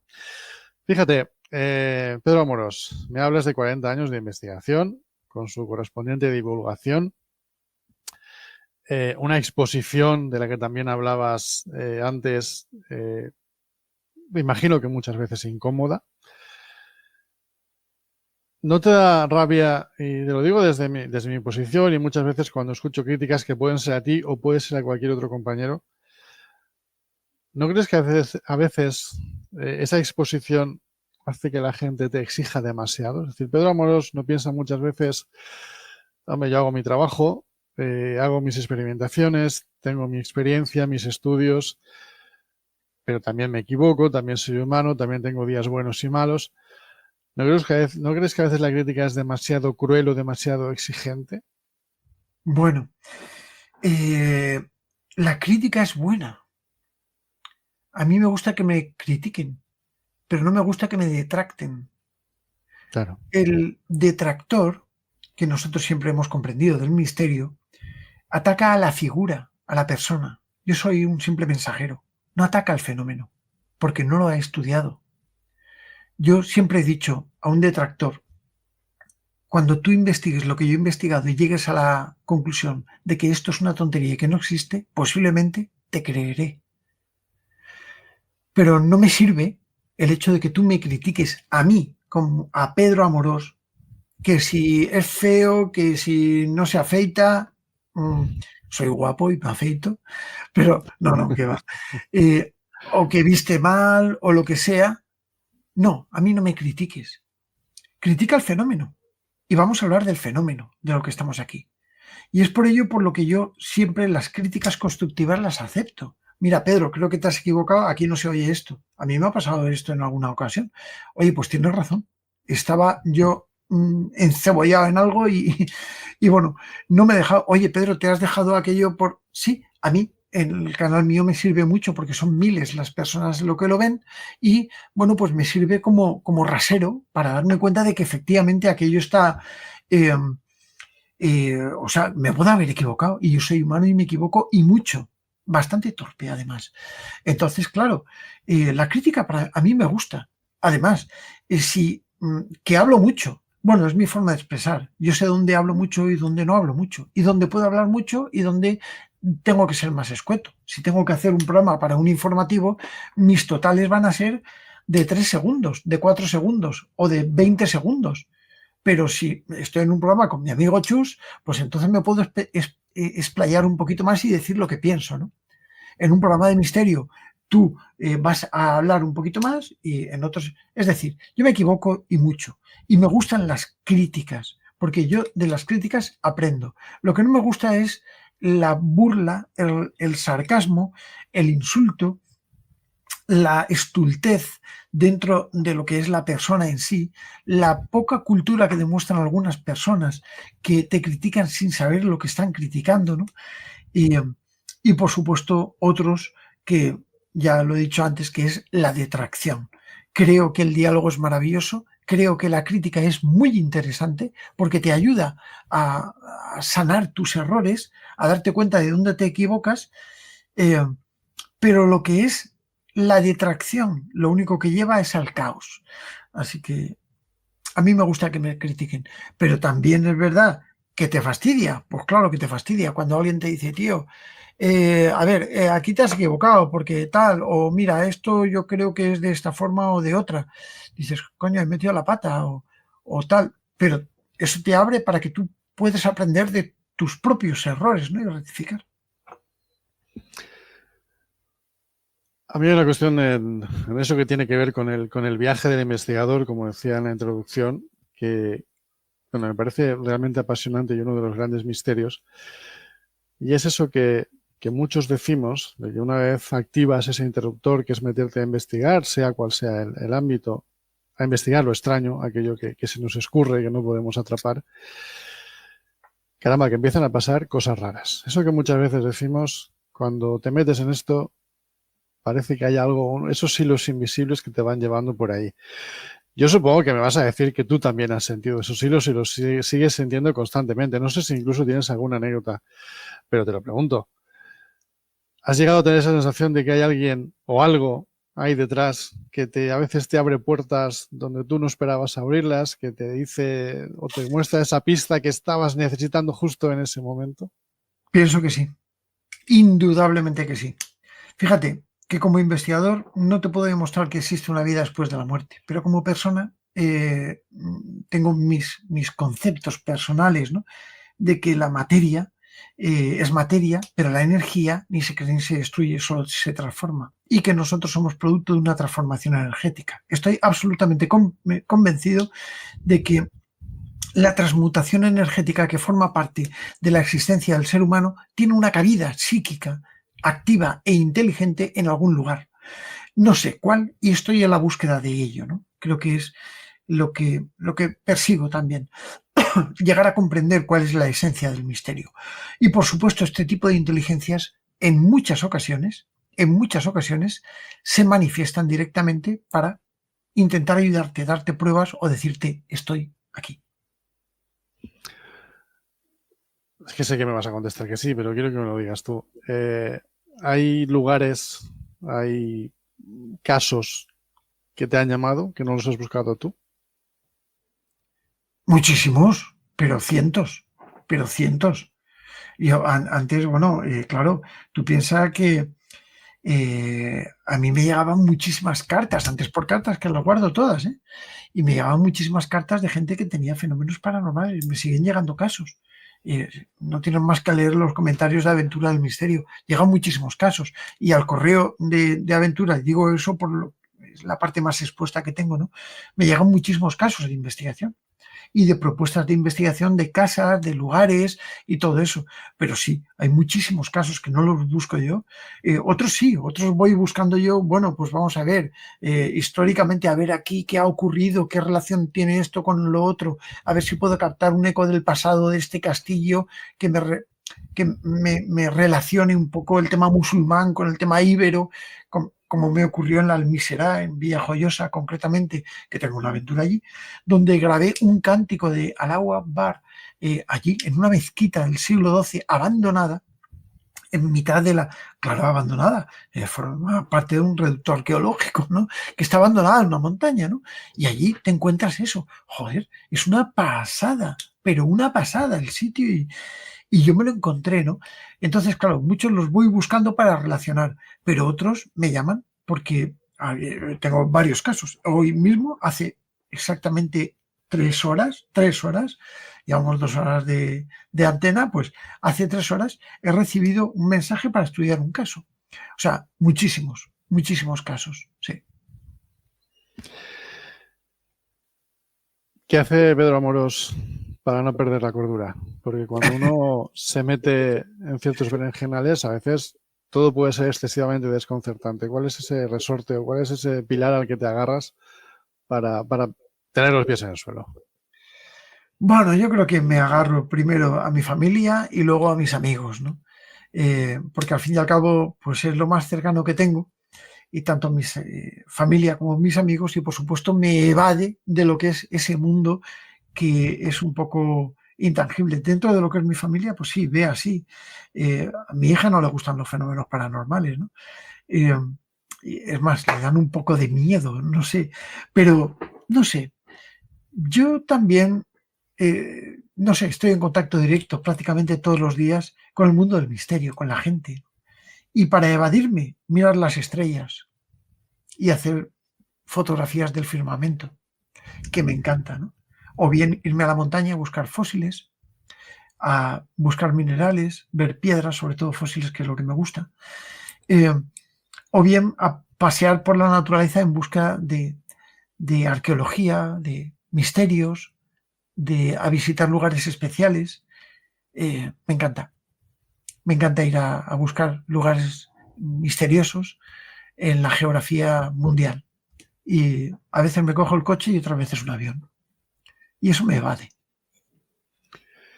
Hay una pregunta que tenía pensado hacerte, pero no te la puedo hacer, porque sería absurdo. Porque esa pregunta no era otra cosa que si después de tantos años, después de tantos lugares, después de tantos casos, te sigues dejando sobrecoger, te sigues dejando emocionar, pero es que creo que eso ha quedado evidente a lo largo de todo el programa. Esa sí que no te la hago, porque yo creo que está...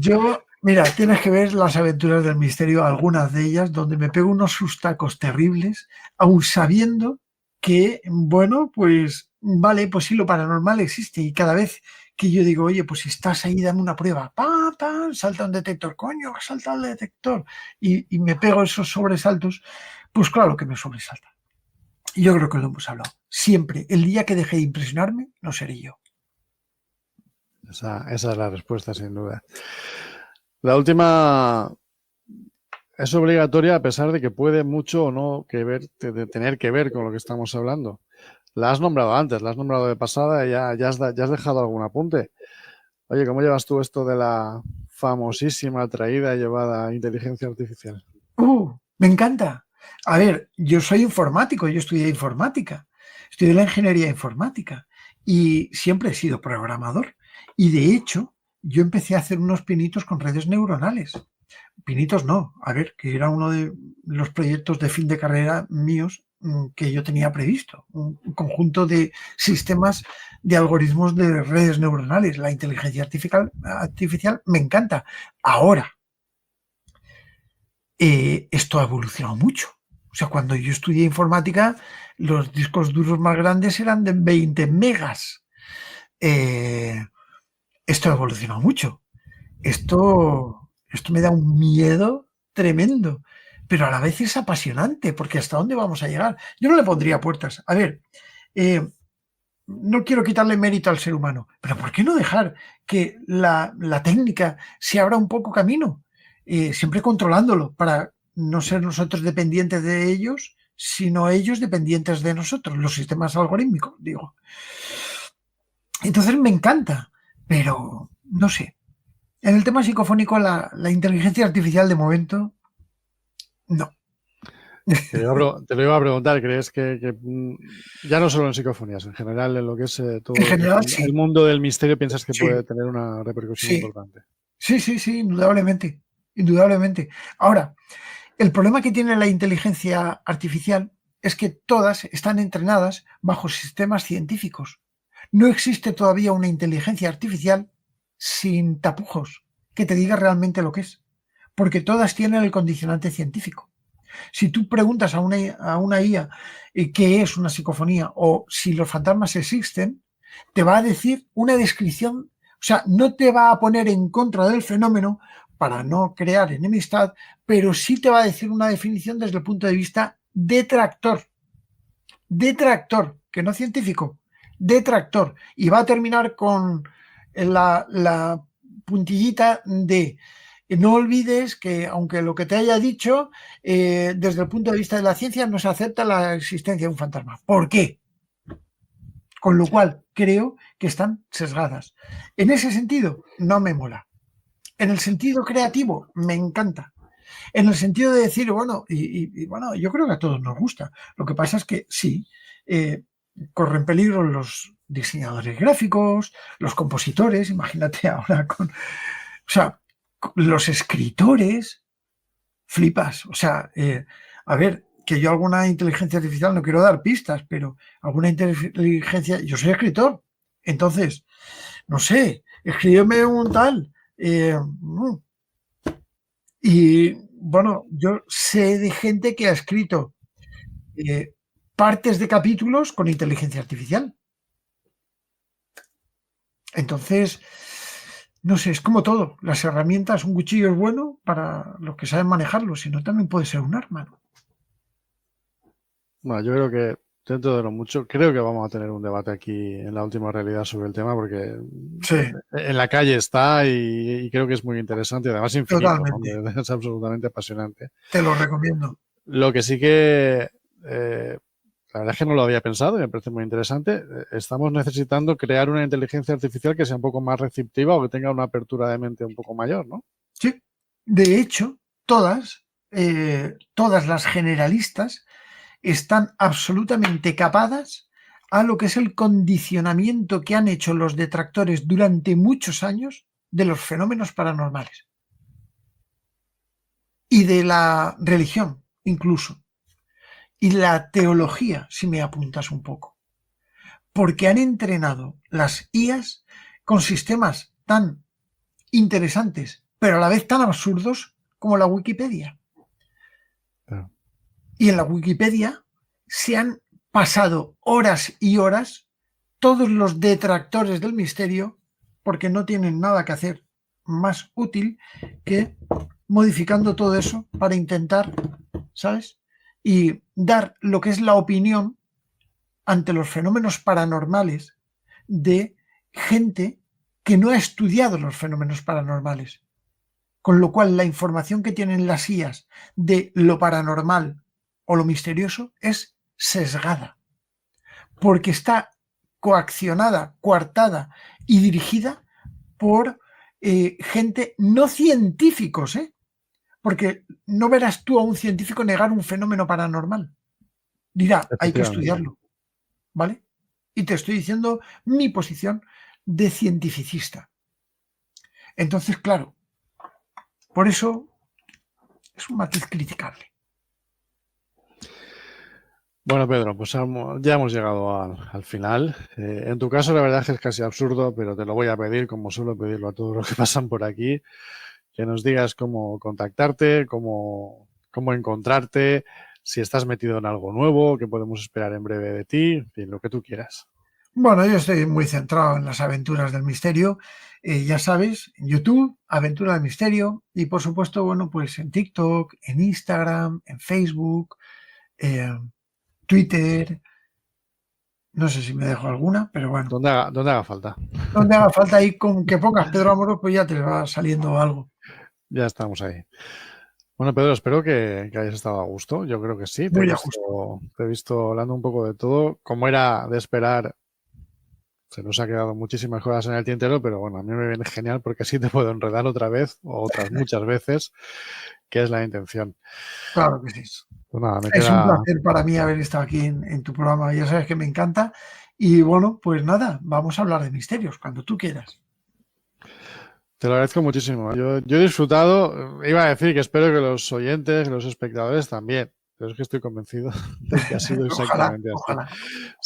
Seguro que sí.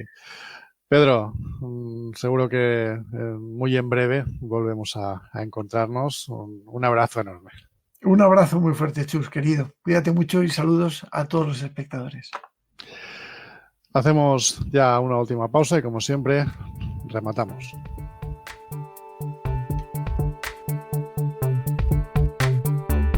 habitantes de Lucová y todo el que se acerca asiste a misa sentándose junto con un fantasma de escayola en la bancada mientras toman la comunión y oficia misa el señor párroco.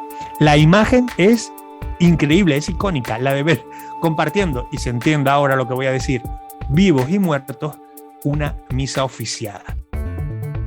Ella tendría que quedarse con lo que ella sienta, porque es que si tú le empiezas a decir a un testigo lo que ha visto, es que lo estás envenenando, es que eso no es así, es que él sabe lo que ha visto y esas sensaciones que le habrá transmitido y ya está. Es porque si no es que le estás poniendo la pierna encima, es que no estás dejando avanzar a esa persona. Todo ese escepticismo no te sirve de nada cuando en esas paredes de ese callejón oscuro ves que hay unas rendijas que te llevan hacia otra parte y que puedes quitar esos ladrillos y que puedes acceder a otras realidades. Estás escuchando La Última Realidad con Chus JC.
Es evidente que 40 años de investigación con su correspondiente divulgación no caben en un rato, así que se nos han quedado muchísimas cuestiones en el tintero.